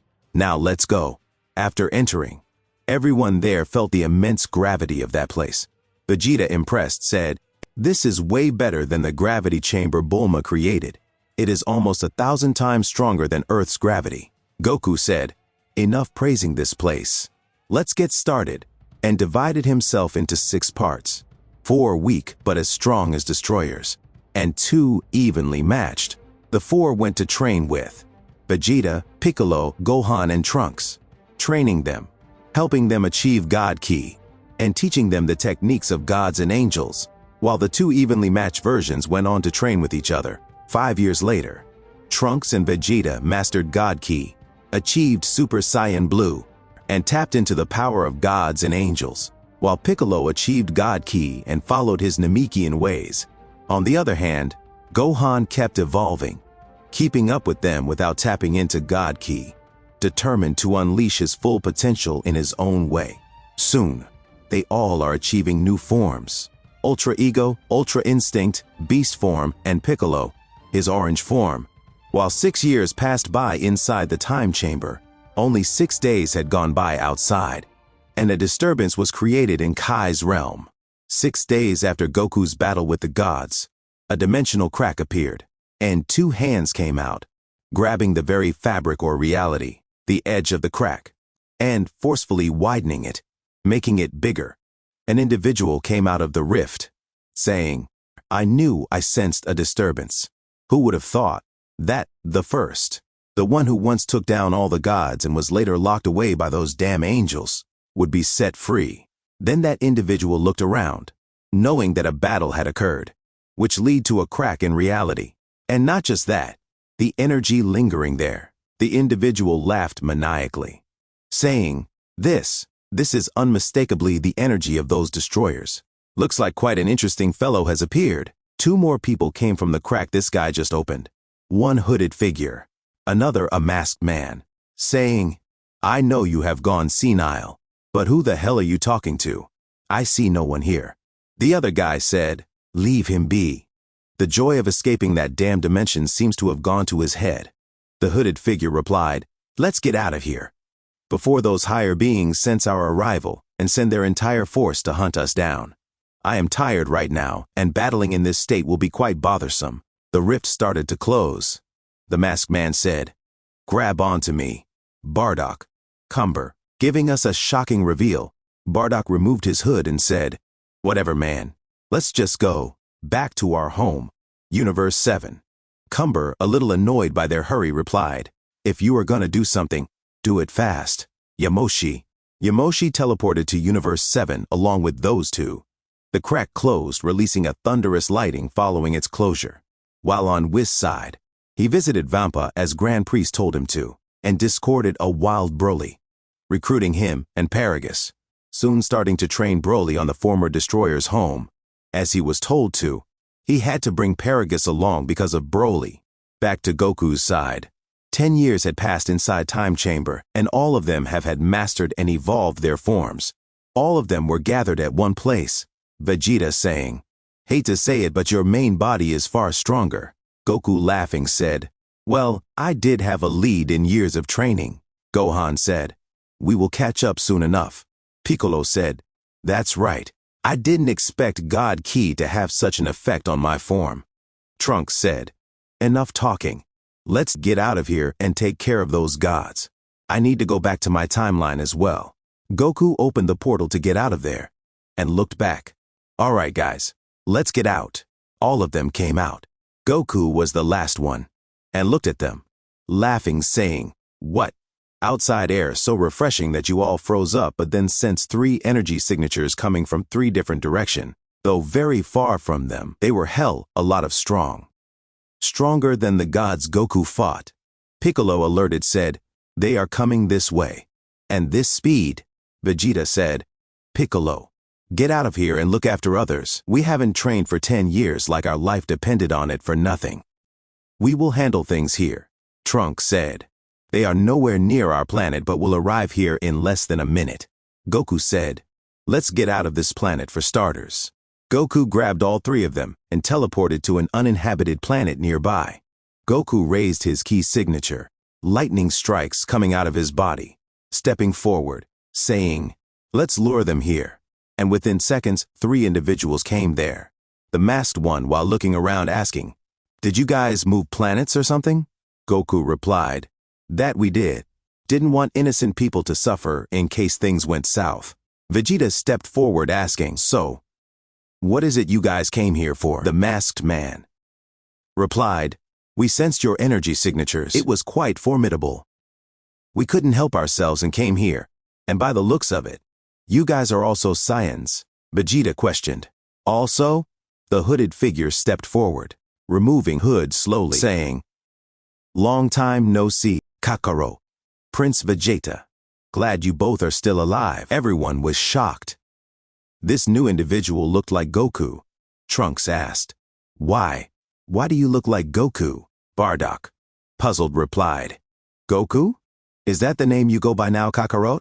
Also sorry for the late introduction. I am Bardock, Kakarot's father." Everyone was shocked by what Bardock said. Yamoshi removed his mask. Looking at Bardock said, "So, this is the son you were talking about. He has grown quite well. To go from a low class to an absolute legend." Then looked at the others, saying, "I am Yamoshi. You might have heard my name, since Bardock told me how it went down in legend." Vegeta questioned, "Yamoshi? As in the first Super Saiyan God a millennia ago? How is that possible?" Bardock said, "A lot of stuff has happened. It will take a lot of time to explain." Cumber formed behind Bardock and Yamoshi stepped forward, pushing them to the side. "Enough talk, you guys. They are the Saiyans of new generation. I can't go on without testing how they are." Yamoshi grabbed onto Cumber's shoulder, saying, "Chill out for once, Cumber. Let the kid have his reunion with his father." Cumber, removing Yamoshi's hand, replied, "And since when was it like that among Saiyans?" Bardock said, "Leave him be. He isn't gonna listen. Plus, I am curious how my boy has grown to be." Goku struck his fist to his palm, releasing a shockwave from impact, saying, "Looks like it will be an interesting spar." Vegeta grabbed onto Goku's shoulder and pulled him, saying, "You stay back, Kakarot. You stepping in will just ruin the fun. Let us handle this." Gohan stepped forward, saying, "Sorry to say this, father, but Vegeta is right. You are just too strong. We won't get to take part in any fun if you step up." Trunks, following up, spoke, "If needed, you can always step up later." Goku said, "Fine. You guys have fun this time around," and jumped back. Yamoshi stepped forward, saying, "If things are going down, I might as well also have some fun." Bardock sighed, saying, "These guys, if they are going to step in, how can I stop myself?" Yamoshi and Bardock said, "So, who's gonna battle whom?" Cumber turned around annoyed, telling them to back off as he was going to battle all 3 of them alone. Vegeta said, "Aren't you being too cocky? Let me show you the power that the Prince of all Saiyans hold." Gohan, looking at Bardock, said, "Nice to meet you, grandfather. I will be in your care." Bardock said, "Not bad for my grandson. It will be fun testing you." Yamoshi said, "I guess that leaves us." Trunks said, "Those two went ahead and choose their opponents." As impulsive as ever, Yamoshi, taking his fighting stance, said, "Well, that's what us Saiyans are." They started releasing their power slowly, and the planet started to tremble. A small rock fell from a cliff, and as it touched the ground, all 6 disappeared. Goku sighed, saying, "Now I won't be able to watch all 3 battles, or split myself into 3 and chase after each." Vegeta released an energy blast, but Cumber punched it away, saying, "Don't tell me you seriously thought that would do something," and rushed. Both Cumber and Vegeta clashed, trading blows. Cumber raw strength was just overwhelming. Vegeta limbs started to throb from pain, so he transformed into Super Saiyan 2. Cumber both launched a strong punch and were in a lock. Cumber asked, "Why is your super form so weak?" Vegeta questioned what he meant. Cumber replied, "If this is all you had, then you don't deserve to know the answer to that." Vegeta said, "We will see about that," and using precise key manipulation, swiped Cumber's hand away. Vegeta swung his finger towards himself. The energy blast he launched previously came back, and combining the blow with the energy blast, Vegeta punched Cumber in the gut while the energy blast hit him on the back. But there was no reaction. Vegeta looked up and saw Cumber looking down with a disappointed look, asking, "Is this seriously all you got?" Vegeta jumped back. "You sure are strong. I guess slowly going up was a waste of energy." Cumber said, "You better go full power right now. And trust me, I will kill you if you disappoint me." Vegeta powered up to his Super Saiyan Blue and appeared in front of Cumber. Cumber was caught a little off guard by Vegeta's speed, but blocked the attack and was pushed back a little. Cumber was now excited, saying, "Looks like I won't completely have to hold back." His red, corrupted aura of Cumber started to leak out from his excitement, taking the form of a demon-like face behind him. Vegeta had chills run down his spine. Cumber transformed into his Super Saiyan form, and the mouth mask that was on him was destroyed. Cumber let out a thundering roar, releasing immense pressure just from it. Vegeta crossed his arms and brought them forward, shielding himself from that pressure that was coming in front of him. Wondering how he was able to display such power in just Super Saiyan form, Cumber appeared in front of him with his punch pulled back. Vegeta powered up to stage 2 of Super Saiyan Blue and launched a kick himself, countering his attack. But Cumber's red aura started to take over Vegeta's hand. Vegeta backed off and tried to shake off that aura, but it was slowly taking over. Vegeta released a burst of ki energy and removed Cumber's aura from himself. Cumber came at Vegeta and punched him in the face, sending him flying. Vegeta, while getting thrown back, launched barrage of energy, but Cumber rushed in, taking it like nothing, launching a punch to Vegeta's guts. Vegeta's cushioned the impact using his hands and caught his fist, pulling Cumber's body towards him, kicking him in the face, making a spin and hitting him with another kick on the side of his face, sending him flying. Vegeta released his aura, rushing towards Cumber, grabbing his face, and rushing towards a large asteroid. As Vegeta was about to slam him into it, Cumber grabbed Vegeta's hand and kicked him in the gut. Vegeta spat out blood due to it, but then grabbed his leg and swung him, slamming him onto it, saying, "It must have hurt cause of how big that body of yours is." Cumber placed his hands on the ground and kicked Vegeta on the chin while making a backflip, standing, saying, "Receiving such an impact from a big body must have flattened your chin." Vegeta got up, wiping blood from his face. Gritting his teeth, annoyed, many energy blasts came out of Cumber's aura. Cumber said, "Now try dodge these." They all rushed at Vegeta. Vegeta tilted his head, dodging the first one, and swiftly, with minimal moment, started to dodge them, saying, "This is nothing compared to what I had to go through while training with Kakarot." Cumber came in rushing. Vegeta crossed his arm, blocking the attack, being sent away from the impact. Vegeta sensed something behind him and made a mid-air flip, dodging it, saying, "So the energy blasts aren't over." Vegeta landed swiftly and ducked down, dodging another. Looking around, he saw he was surrounded by them like before, and Cumber was coming towards him. Vegeta slowly tilted towards his side, as if slowly falling, dodging a blast, and turned around, rushing away. All the blasts followed him. Vegeta made a jump and mid-air roll to the side, dodging another blast. After confirming that all the blasts were behind him, he turned and launched an energy wave, destroying all the energy blasts at once. Cumber appeared behind him, saying, "You should be aware of your surroundings, kid." Vegeta moved his hand to the back, and as Cumber launched a punch, he grabbed onto his fist and with flow flipped himself. Cumber saw Vegeta faces and noticed his form had changed. Vegeta said, "Now eat this bastard," and launched a key wave of destruction from his mouth, the wave completely swallowing Cumber. Vegeta teleported away from him. As the smoke coming out of Cumber faded, Vegeta said, "I knew he would survive," then smirked, saying, "But that must have hurt quite bad." Cumber came of the smoke, having received minor injuries, but quite a lot of them. Cumber said, "You have quite the technique there." Vegeta asked, "Like it?" Cumber replied, "Like, I love it. I didn't imagine a Saiyan would use the technique of those bastards." Vegeta replying to him said, "Looks like you have quite the grudge against those destroyers." Cumber asked, "Grudge? Oh no, I slaughtered them, and then was imprisoned by the ones above them. Well, no use talking about that right now. It will just ruin the fun of this battle." Cumber clenched his fists and transformed into Super Saiyan 2. Cumber appeared right in front of Vegeta. Vegeta asked, "Is it just me, or is your size also increasing with you power?" Cumber launched a punch, but Vegeta blocked it using his forearm and countered with a punch to Cumber's face. Cumber caught his wrist after getting hit and slammed him on the ground, saying, "You sure talk a lot mid-battle." As Cumber was pulling his hand back, Vegeta said, Now, don't let go so easily," and grabbed his hand, pulling himself upward and slamming a kick right in Cumber's face. Then, using his hand, swung and kicked him hard in the side of his gut, sending him away, rushing in right away. Cumber caught his fist, starting to crush it with sheer grip strength, annoyed, asking, "Why the heck do you keep hitting me in the face?" Vegeta said, "Look out for your legs," and kicked him hard and making him kneel.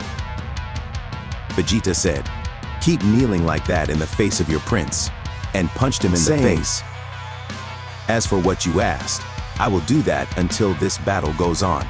It's pretty effective to inflict most damage, don't you think?" Cumber grabbed Vegeta's leg, saying, "I will show you." Vegeta's joined both his hands to block the coming attack, but Cumber lifted him up and slammed him on the ground, then punched him in the gut. The cracks appeared on the ground, and the next second the asteroid was destroyed to pieces. Cumber threw Vegeta upward, and with an underhand swing, punched Vegeta in the gut. Vegeta puked out blood and was sent flying away. Cumber released his aura and rushed at him. Cumber appeared in the way Vegeta's body was going, pulling back both his hands. The key energy in his hands started raging out, and as Vegeta came in front of him, he launched hundreds of punches, if not thousands, all of them landing on Vegeta. Cumber pulled his right hand back. The key energy and aura on his fist flared up, getting even bigger than his body, clenching it into a fist, compressing all that aura, and attacking Vegeta in the gut. A massive shockwave was released on impact, and then as after impact, the key every was released like a key wave, dragging Vegeta away with itself, slowly burning away at Vegeta's skin. But then suddenly, it disappeared. Cumber tried to turn behind, but was hit by a backhand punch in the face. Vegeta said, "Thanks for the power boost, clown." Cumber teleported behind Vegeta, but Vegeta instantly turned around, kicking him as if he knew what Cumber would do beforehand, throwing him away. Vegeta appeared in front of him, grabbing him by the face, and launched a key wave in the face of Cumber, and then down kicked him on the head, sending him away from that impact. Vegeta spread out both his hands, concentrating all the energy he had, then joining them, and firing off a disastrous final flash, imbued with the energy of destruction. The wave completely swallowed Cumber, passing by a planet, just barely missing it, its width as big as the planet. Cumber and Vegeta were near to non-existent in size compared to the enormous wave of ki, but then was grabbed by the head from behind. Vegeta was caught off guard. Cumber said, "Congrats for forcing me to use this form," and started crushing his head. Vegeta grabbed his hand and pulled his body up, kicking him in the face. But Cumber didn't even move. Vegeta yelled, "Let go, you freak. You will pull my head apart." Cumber said, "Why don't you try it yourself?" and grabbed Vegeta's leg, starting to pull both apart. Vegeta yelled in pain, "This mad shit will rip me apart." Vegeta released pure destruction ki and went into the next stage of his ultra ego, breaking free. With a sweat dripping down his face and a tired look, said, "I thought my body would split in half." Cumber came towards him with a punch. Vegeta ducked down, avoiding it, saying, "You really do keep getting bigger," and punched Cumber hard in the gut. Cumber backed off only a little. Vegeta, surprised, spoke up, "Oh? You are quite sturdy. Let's try this," Cumber said. "Try this kick," and launched a knee kick. Vegeta blocked the kick with both his hands.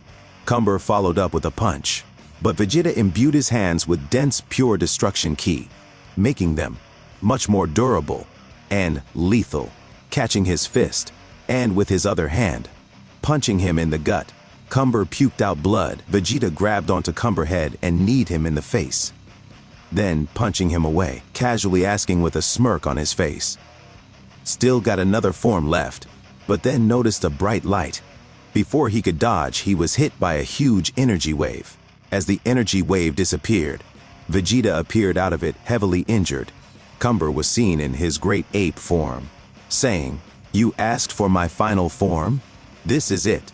But Vegeta let out a smirk, saying, "Thanks for the power boost, clown," and appeared in front of Cumber's face, punching and kicking him hard. But Cumber wasn't even fazed. Vegeta, with a disappointed look, said, "This is gonna hurt, isn't it?" Cumber's large hand came from the side, punching Vegeta. Vegeta was thrown away. Cumber, laughing mockingly, asked, "Power boost? I don't see any." Vegeta gained control of the momentum and said, "Well, more like it wasn't effective. Let me show you something new." Vegeta imbued his whole hand with ki energy and swung it. Ki energy came out of his hand in form of 5 ki waves. Vegeta, with the wave of his hand, controlled the blasts. They all went and surrounded Cumber, circling around him, making a prison of ki, with no way out.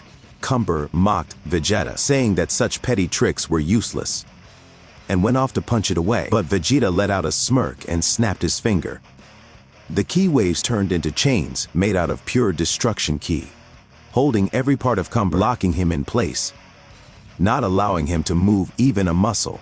Vegeta said, "No matter how much you try, you won't be able to break free. This technique will keep you like that for the next minute." Then, in an annoyed tone, said, "That is, unless you are Kakarot." Cumber asked, "What can you do in a minute?" Vegeta said, "That's exactly what I'm about to show you." Vegeta raised both his arms upward, yelling, "I know you are here, Kakarot. I will leave it up to you to handle the aftermath." Goku, sighing, said, "Telling me to handle the aftermaths of your battle? Isn't that too much, Vegeta? Well, nothing I can do now." Goku transformed into his Super Saiyan Rose 2. Compared to before this training, now even a third of my power in Super Saiyan Rose 2 is enough to handle those gods all at once. So it won't be hard to handle this. Vegeta aura flared up, raging out uncontrollably. All his ki energy started to go into his hands and started forming a large sphere of pure destruction ki. Soon Vegeta was in his base, all his ki energy taking a form of a large ki sphere. Vegeta said, "Now for the final part." Vegeta started to compress the ki energy and made it into a small ki sphere. The pure and condensed energy was constantly trying to break free, ready to destroy everything, even devour its owner. Vegeta took the stance of Final Flash and yelled, "Let's see how you handle this," and fired it off as an energy wave. The wave fired off much smaller than the one Vegeta used previously, but its energy way more pure, way more compressed, way more stronger, like a thick beam of laser, something that was unstoppable. The wave reached for Cumber, its pressure alone breaking the chains Vegeta had previously made. Cumber tried to get out but was too slow in comparison, and was swallowed by it. The wave went through many planets and stars, reaching for the universe barrier. Goku appeared before it. I didn't know Vegeta created such an awesome attack. Goku transformed into his Super Saiyan 3 Rose and boosted himself with Kaioken for a moment and collected ki in his fist, punching the wave. destroying it, and then teleported back to where Vegeta was, looking at him. "Didn't you do a little too much?" Vegeta laughed nervously and said, "I think it was a bit too much. I made that to use against you but didn't think it would be too much for him to handle." Goku asked, "For me? Are you trying to kill me or something?" Vegeta said, "Enough talk. You gonna help him? He might die if nothing is done." Goku said, "Well, I brought senzu beans with me. Healing that much is out of question with my ability. That is, unless I absorb him." Now looking at Cumber, he was in his base, barely holding on. Only his right hand was attached to him. His body below his gut and most of his left hand gone, burned away. Goku approached and gave him senzu, while using Boo's healing ability, saying, "I don't think even senzu will be of help, so I will use my ability as well." Goku absorbed Cumber, and then threw him out. I knew absorbing him would do the trick. Vegeta looked at Goku and said, "You are practically a walking dragon. You regenerated wounds that would require us to go and make a wish to Shenron. But there is one downside." Goku asked what it is. Vegeta, disgusted, said, "It looks very disgusting. I don't even want to be a victim of that ability." Goku, annoyed by him, said, "Should I just use it on you? Should I just use it on you right now?" Vegeta stepped back, telling Goku to stay away. Goku said, "Anyway, others are almost done as well. Let's get back to that planet." Goku grabbed onto Cumber and Vegeta, and teleported back to the planet where they met. Other two parts of Goku also brought others there. Trunks barely lost against Yamoshi, while Gohan and Bardock had a tie. After that, Goku explained his side, and how they suspect that Grand Priest would come to eliminate him, and maybe others as well. Yamoshi, clashing his fists, said, "So, those bastards will be coming. I have been waiting for this moment. Training for all those centuries will now pay off." Gohan questioned, "Centuries?" Yamoshi said, "Oh yeah, let me explain. So what happened was in distant past when Saiyans were in the middle of a civil war. I ascended to the Super Saiyan God and stopped the war. And believe it or not, this musclehead was the king and we both fought for days, until it ended in a tie." Cumber, annoyed, said, "You lost." Yamoshi, laughing, said, "It's all right if you don't want to admit defeat, but at least don't lie." Cumber, ready to beat Yamoshi, said, "What do you mean lie? You fell first. I did after you. That's basically my win. I could have even killed you in that moment, but let you live thinking it would have been a waste to kill a Saiyan that could rival me." Bardock, holding back Cumber, said, "Chill out, guys. Explain the rest first." Cumber, turning to Bardock, said, "Let go of me, or I will break your limbs." Trunks said, "Dad, Goku, those two are kind of like you two." Vegeta, angered, replied, "Shut your mouth. How is that same as us?" Goku, as if adding fuel to the fire, said, "Now that you mention it, Trunks, Vegeta does react almost like that when he loses to me. Before it could turn into a disaster." Gohan, calmed, held both back and told Yamoshi to continue, and told Trunks to keep quiet. Yamoshi, continuing, said, "Well, after that, we kinda became rivals and friends, if you could consider that. But the God of Destruction couldn't take two Saiyans being as strong as him, if not stronger, and came to kill us. But it was no use against us two combined. After killing him, others appeared. And oh boy, it was a bloodbath. Us two plus other Saiyan elites. You could say it was the golden age of Saiyans. In that battle, other Saiyans that fought with us died, and we were in a dire state. But fortunately, by that time, all the gods were dead. And as if the fate wasn't on our side, since they couldn't fight and kill us or something, the angels did something and sealed us away. Maybe the Saiyan race continued to exist because of the weaker ones that weren't in the battle or were on missions at the time. We were transported to a harsh place, the environment. If we had been even half as strong as we were, we would have just died in a few days. Fortunately, our bodies mutated to survive that place, and we lost many of our mortal characteristics, and became immortal, though it was a rather painful process. It felt like our bodies were being torn apart from inside out. If it had been anyone else, he would have died easily. Then, we continued to train in hopes to someday escape that place. And that was when this guy appeared. Yamoshi pointed at Bardock. Bardock stopped fighting and let go of Cumber. Cumber went on to attack Yamoshi. Bardock, tidying his hair, annoyed, said, He is like a wild animal, needing constant surveillance. That aside, let's get to my side. After I sent Kakarot away from the planet and went to confront Freiza army, alone, since other Saiyans didn't listen to a word I kept saying, I struggled, trying to solo an army, and surprisingly, it was working, until that bastard interfered and launched a crazy big energy attack. And we all know that planet Vegeta was destroyed by that. While being burned away by that, my body started to absorb the energy from that blast. And when the planet exploded, I don't know if it was because of the combined energy of a planet destruction as big as that and the energy Freiza released, but gap in reality opened and I was sucked in. That's when I arrived at a place these guys were. At that time I had absorbed quite a lot of energy from both the planet destruction and Freiza attack. If these two hadn't taken an interest in me, interest of seeing a Saiyan, after hundreds of years, they would have just left me for dead or killed me themselves. But since I was the first living person they saw after such a long time, they helped me hold on. Helped me properly absorb the overwhelming energy in my body which was killing me as if the environment wasn't deadly enough. But I somehow survived. Trained with them. My body mutated to survive there just like them. And believe me, what Yamoshi said is true, it was too painful.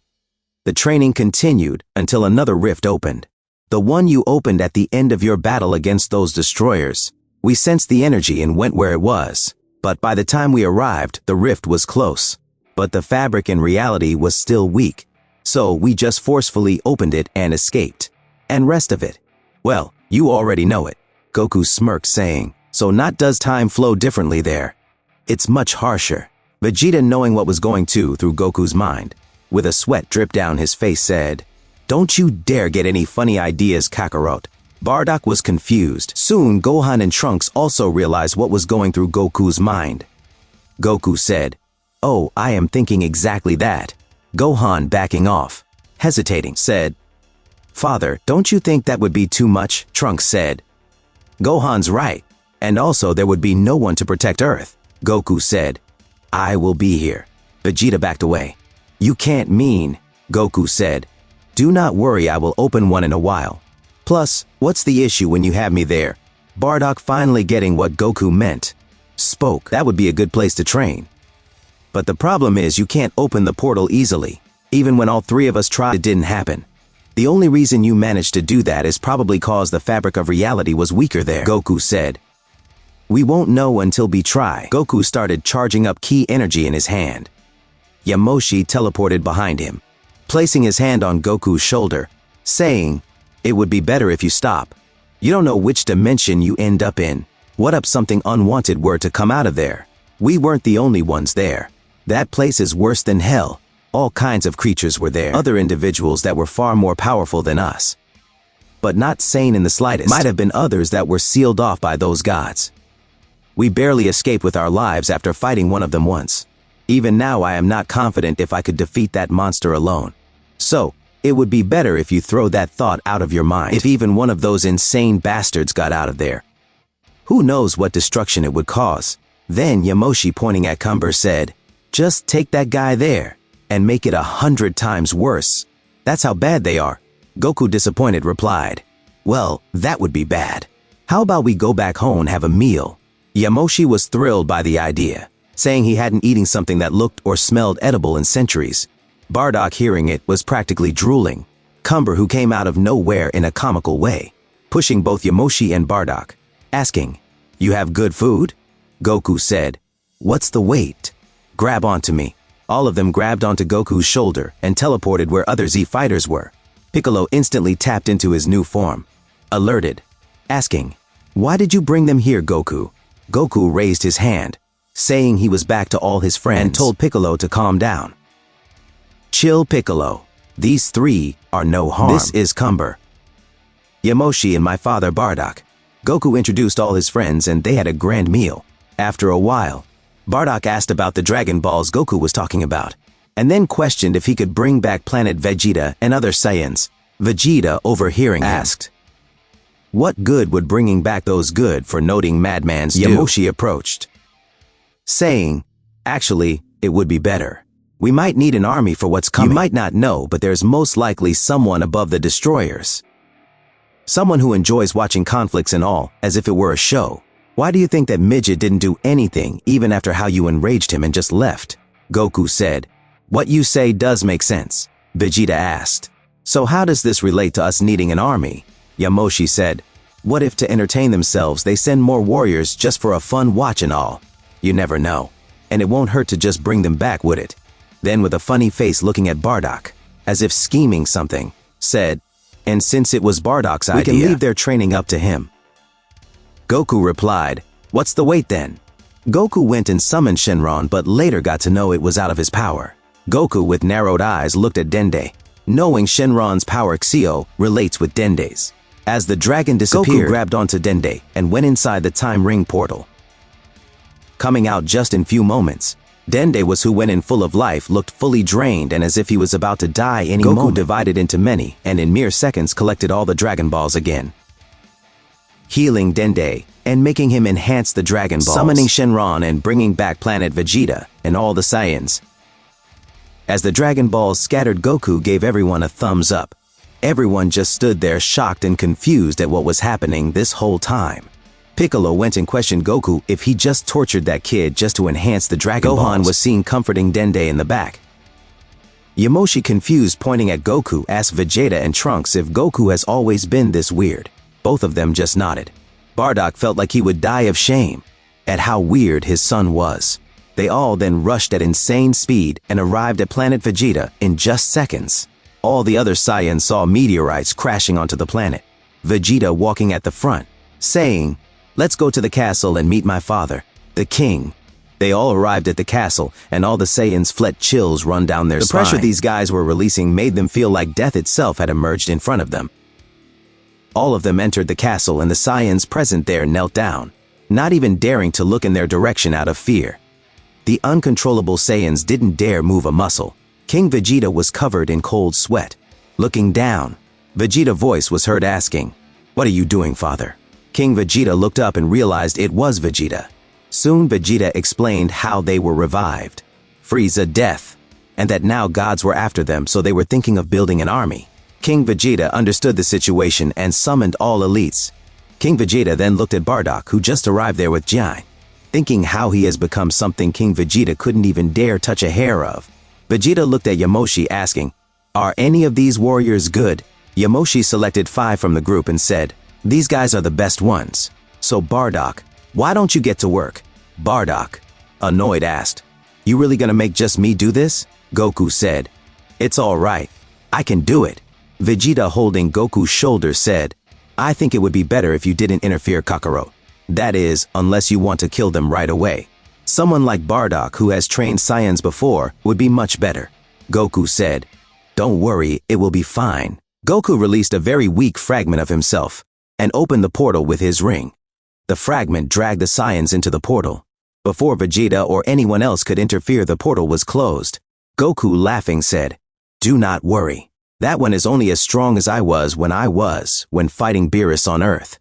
Vegeta, angered, replied, so, a god level. If those guys die, you better take responsibility for it. King Vegeta approached Vegeta, asking him to join the training as he wanted to grow stronger as well. Before Vegeta could even reply, Goku opened the portal and threw the king inside. Vegeta lost it and transformed into his ultra ego, punching Goku in the gut, throwing him out of the castle, going off to try and beat him up. Yamoshi, seeing this, commented, he really is like Cumber. Gohan, who was beside him, replied, I am pretty sure that was entirely father's fault. Others nodded their head. Trunks asked, speaking of Cumber, where is he? I haven't seen him for a while. Yamoshi said, oh, that guy. I remember he said he smelled good food and went to stuff his face somewhere.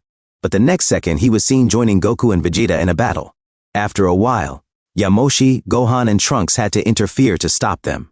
After a while of calming them down, they all spent few days there. Goku, Gohan, and Trunks were exploring how his race used to live and all.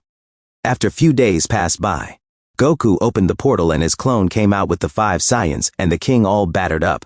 After healing them, it was revealed that those Saiyans achieved Super Saiyan 3, while King Vegeta ascended to a new form, Super Saiyan 4, but still not nearly enough to be at the level of a god. While this was happening, and those 6 were showing their form, The main group felt many strong key signatures. Cumber excited smirked, saying, "Things are going to get fun." Goku, casually looking up, said, "I will warn you guys beforehand. These guys, each of them is stronger than a destroyer. So, you better not let your guard down," and merged with his clone. Vegeta, clashing his fists, asked, "So, is this those gods making a move?" Gohan followed up saying, "Even if it is, it won't be enough." Trunks said, "Can't say for sure. What if that's just their base state, and they can power up? It would turn out to be quite a challenge." Vegeta, pointing at Goku, said, "Challenge? If this freak of a nature is here, nothing is a challenge. His growth is immeasurable. Since he absorbed those gods, whenever he trains, it's not just his power increasing, but more like all of them are getting stronger. So more than 10 people getting stronger at once." Suddenly a ray of dense energy came down from the sky, engulfing all of them inside it. Trunks, panicked, asked what was going on. Goku replied to his question, "I have seen this before. Those angels used it to go from one place to another. They are probably teleporting us to someplace for battle." Then Goku looked at the 5 Saiyans and King Vegeta, saying, "You guys stay away from here. For now, you aren't strong enough for this battle." And they all vanished, arriving in middle of a large location, a place prepared as a battleground in another realm. Goku saw Grand Priest and Zeno far away. Goku, smirking, said, "As we thought, it was that midget." Grand Priest, hearing this, was furious but kept himself calm because he was in Zeno's presence. Grand Priest, clearing his throat, spoke, "Looks like a few companions tagged along with you, mortal. But it will just be more fun for Lord Zeno." Goku replied, "Stop wasting my time and get to the main topic. Why did you bring us here? It isn't just for useless chatter, is it?" Grand Priest, clearly annoyed, replied, "Let's see you continue this attitude during the upcoming battle." Grand Priest ordered the warriors to step up, and 20 different individuals arrived at the arena.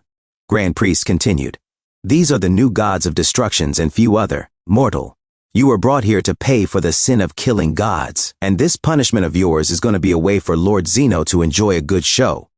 Yamoshi, amused, said, "Those guys are quite good. I guess we will enjoy it." Vegeta said, "Let's show them what happens when someone messes with Saiyan race." Gohan, following up, continued, "Let's just make quick work of them and go back." Trunks asked, "So, what now? We aren't evenly matched. How many are each of us gonna take on?" Goku said, "Evenly? Looks like you forgot I can divide into as many as I want. You guys take on the opponents you want. I will handle the rest." Vegeta said, "Stop being a show-off and sit back. Let us handle them all. Us 6 against 20 of them." Gohan, with a troubled face, looked at Vegeta, letting out, "You really are out to kill us, aren't you?" Then smirking, saying, "But compared to how Dad went 11 against 1 in the battle with those cowards, this is nothing." One of the enemies stepped forward, saying, "No need to worry about that. We plan on going one-on-one with you guys, since you don't seem to have done anything and are just mortal, compared to that monster, setting aside his sin of killing a god. He can't even be called a mortal at this point. We are here just to bring justice." Vegeta stepped forward. "You talk about justice, but isn't what you are doing just bootlicking and committing the so-called sin you tell he has done in the name of justice? Let's just clash and see what's right. In this arena, power is justice anyway. Let's see you talk about it after I rip your jaw off."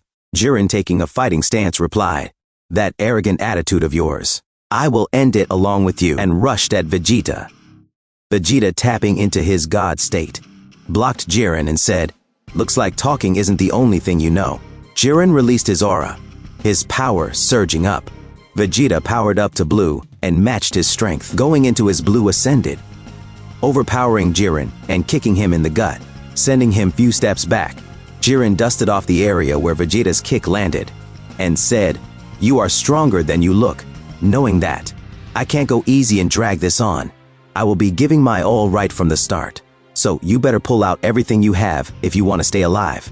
Vegeta, mocking Jiren, replied, "I will decide that after seeing what you amount to. Now stop yapping and show me your so-called strength that is supposed to take my life." At this point, Jiren was annoyed. His aura lit up like a burning flame, slowly turning into a mix of purple and red-colored aura. Jiren appeared behind Vegeta with a purple ki blast in his hand, a blast made of concentrated pure destruction ki. Vegeta, sensing him, turned around, a purple aura appearing on his hand. Before the blast could collide into Vegeta, he caught it, saying, "This won't work on me," and crushed the blast within the palm of his hand. The energy from the blast got released. Vegeta said, "Let me show you something new." Vegeta swung his other arm to punch, and the released energy came towards his fist, covering it, and the punch landed on Jiren. Jiren blocked it with his forearm, but the strength of punch of enhanced with the energy and Jiren was sent back, his hand throbbing from the impact. Vegeta appeared in front of Jiren, asking, "What are you thinking mid-battle?" and launched a punch. Jiren turned to the side and barely dodged the punch, then launched a punch to Vegeta's face. Vegeta, while in the momentum, knew stepping back was not possible, but smirked and bent backwards, both hands on ground for holding his body up, and caught Jiren hand and neck with his legs and swung him towards the ground, slamming him. But Jiren released key energy right before crashing, destroying the ground under him and freeing himself. Jiren made a side flip and kicked Vegeta in the face, sending him away, landing on the ground and rushing towards him in an instant.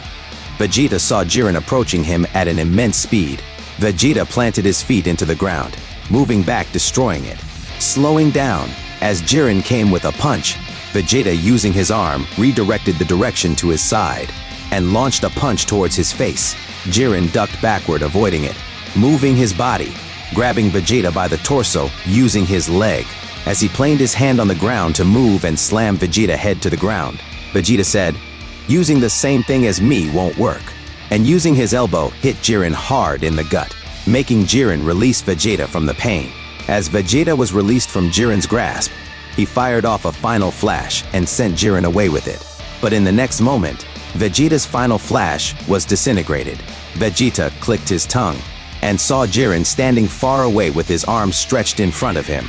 Vegeta said, "This is getting annoying now." Jiren said, "I will admit it, you are strong, but you will never be able to defeat me with that much power. Let me show you what I can actually do." Vegeta, still mocking Jiren, said, "Oh? So, you were holding back? Good thing. If that was all you had, I would have been quite disappointed." Jiren released his Ultra Instinct, his aura lighting up silver, along with his Destroyer aura. Now, to go full power, Jiren let out a roar, and his muscles all bulged up. Screaming, "Overdrive!" Jiren appeared in front of Vegeta's face.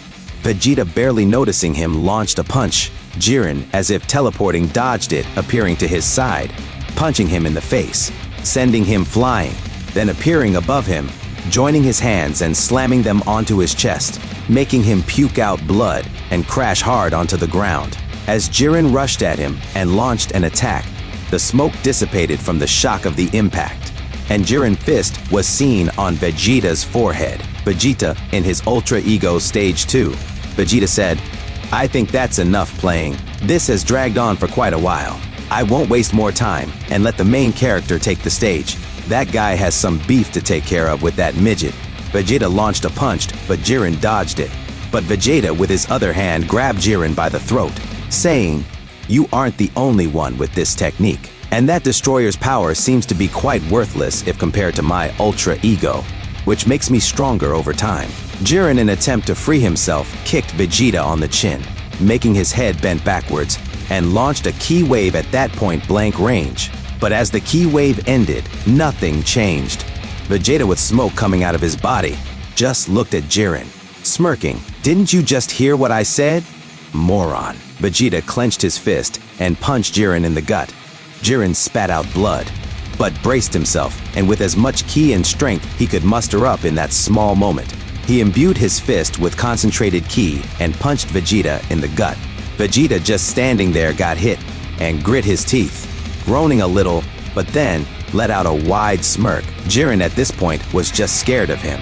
Vegeta released Jiren, but before Jiren's body could even move towards the ground, he grabbed Jiren by the face at insane speed and slammed his head on the ground, making his pupils disappear, knocking him unconscious, then standing, questioning, "All these gods are fools or what? I just said I get stronger." Then thinking back, said, "Maybe I forgot to tell about the getting hit part, whatever." Then looking at the other opponents, saying, "Let's finish the others off quickly." But then Vegeta was grabbed by the shoulder and thrown back. Cumber stepped forward, his aura radiating, saying, "Stay back now. It's my turn next." Vegeta, angered, asked, "Have you gone senile from your old age? Or do you just want to get beaten up like last time?" Cumber said, "I let you win last time, kid. Just shut up and sit back." Vegeta was about to get up and beat the shit out of Cumber, but Trunks appeared saying, "Dad, let's let him fight. No use fighting amongst us.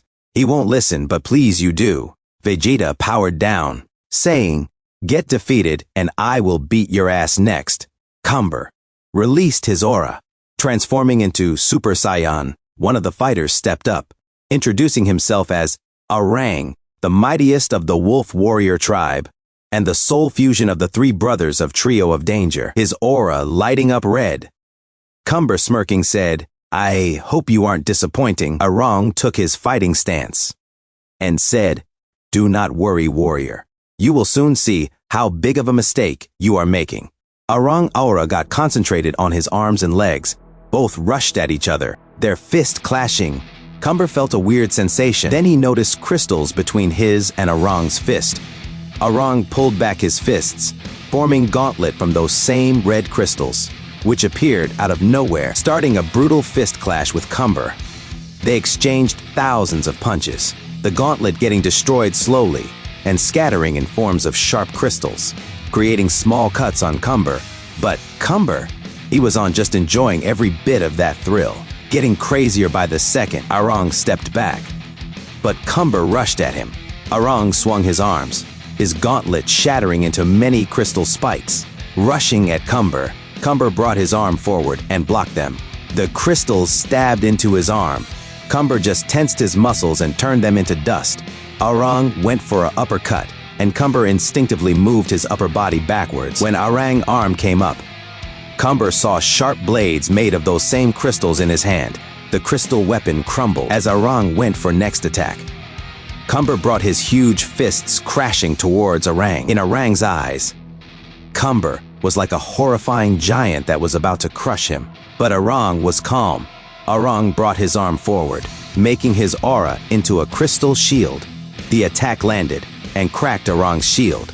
Aarang from beneath it kicked the shield, making the shards launch towards Cumber.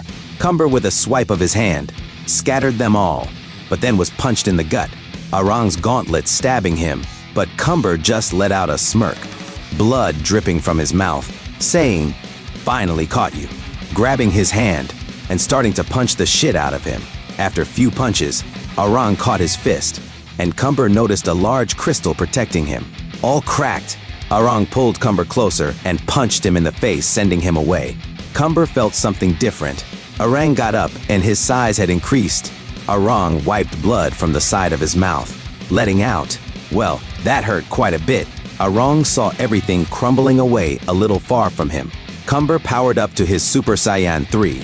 Cumber appeared right in front of him. Aarang barely noticed him and dodged his punch, making a crystal sword from his aura, and swung it at Cumber. Cumber punched it from the side, breaking it, then landing hundreds of punches on him. Aarang got bigger and bigger. His power increased. Cumber was amused, saying, "Let's fight on equal terms. I haven't been able to enjoy my other form because of how big it is." Cumber's speed increased, and the number of attacks he landed increased. Aarang was getting beat up, but confused why Cumber was trying to make him stronger. Soon Aarang got too big, and Cumber's stacks stopped working on him. Aarang, now huge, looked down towards Cumber, asking why he made things harder for himself.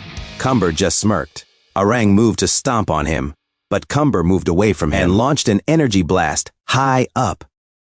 Aarang was confused if Cumber missed such a big target, but then the blast shined brightly, and Cumber, evolving into his Super Saiyan 3 Great Ape form.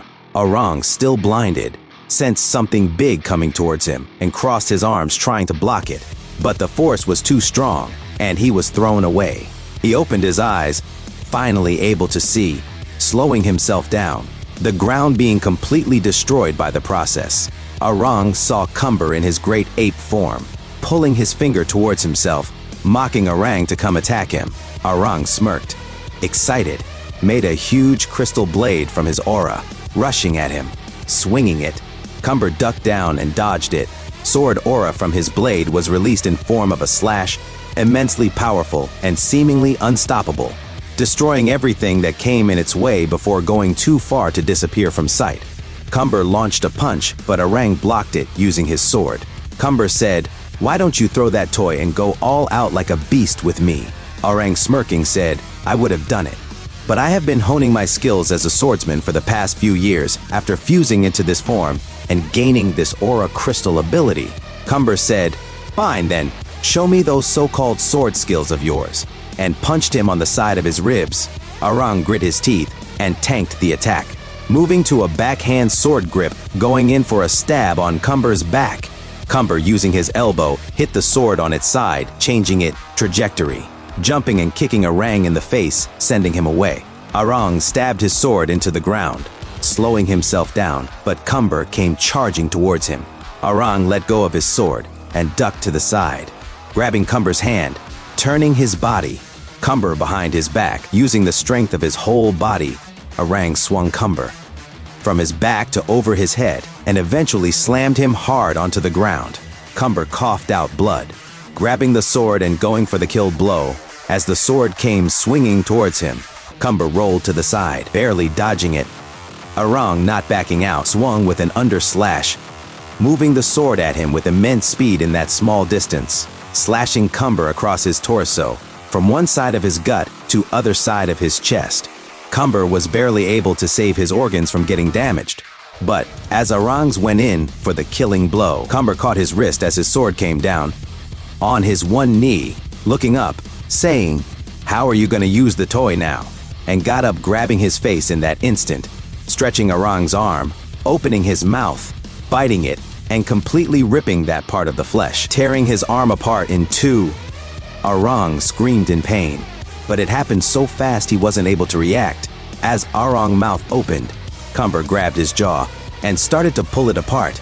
Aarang tried to free himself, but it was no use. In the next moment, Cumber ripped his jaw apart, blood splattering everywhere, even the flesh from his neck torn apart, his vocal cord visible. Cumber menacingly said, "This isn't done yet. Goodbye," and stepped on his shoulder, his one hand still grabbing onto his upper part of face. Cumber pulled it apart. Aarang's head, or what was left of it, came out of his body with part of his spine. His body toppled to the ground, lifeless, his head in Cumber's hand. Blood splattered everywhere, even coming down as rain from being thrown upwards from that pull. Cumber stood there, saying, "Now this is what I call a bloody and thrilling battle. How long has it been since I have been drenched in blood?" Gohan and Trunks horrified. Vegeta concerned, speaking, "Even when I was a kid, Saiyans were uncontrollable beasts. But he is a monster." Goku looking at the scene with a serious expression. All the others from the God side, looking at this, were horrified, scared, and furious, and rushed at Cumber. Cumber just looked at them with the side eye, and the three that rushed at him were blocked by Yamoshi, Gohan, and Trunks. The three saying, "Not fair, guys. We thought it was going to go one-on-one." One masked man with a sword stepped out from the ones that were standing, saying, "That won't be possible anymore." Yamoshi, smirking, said, "Is that so?" The swordsman suddenly appeared in front of Yamoshi, with the handle of his sword coming at Yamoshi's face. Yamoshi ducked back and dodged it. The swordsman launched kicks at Gohan and Trunks, forcing them to block him and get thrown back.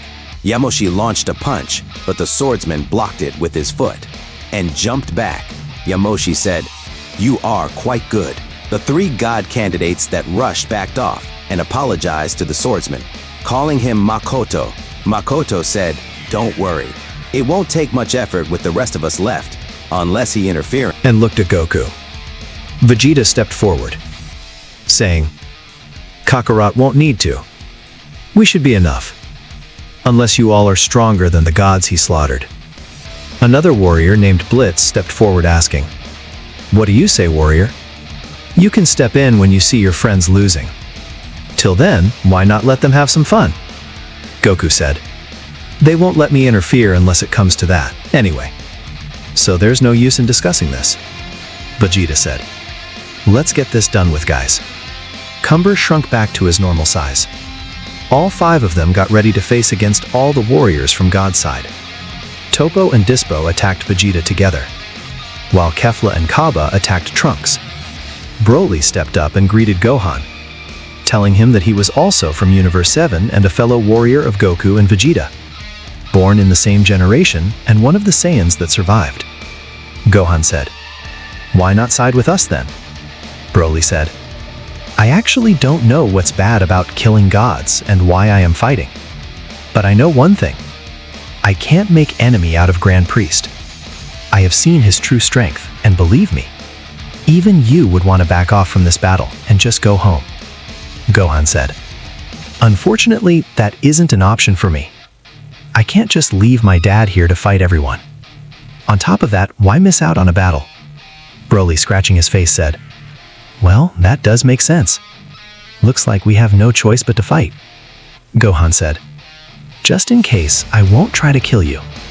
We can be allies after this is all over. You don't seem that bad." Broly said, "Actually, all of us were dragged and trained against our will, but most have accepted their jobs as destroyers. I myself and Aarang were the ones that still don't get why this battle is needed. Others have either accepted their duties as gods or are scared of the power that guy Goku has and can achieve, while few are here just for the killing, and some just accepted it as a killing contract." Makoto yelled from behind, "Are you just going to talk or what?" Broly sighed, saying, "Well, things didn't go so good for Aarang, so I won't hold back. Don't want to die like that." Gohan said, "That would be for the best. Even if I try not to kill you, I might accidentally. But you do have my word. I won't kill you after you are unconscious." Broly nervously smirked. "That's not very reassuring," and took his fighting stance.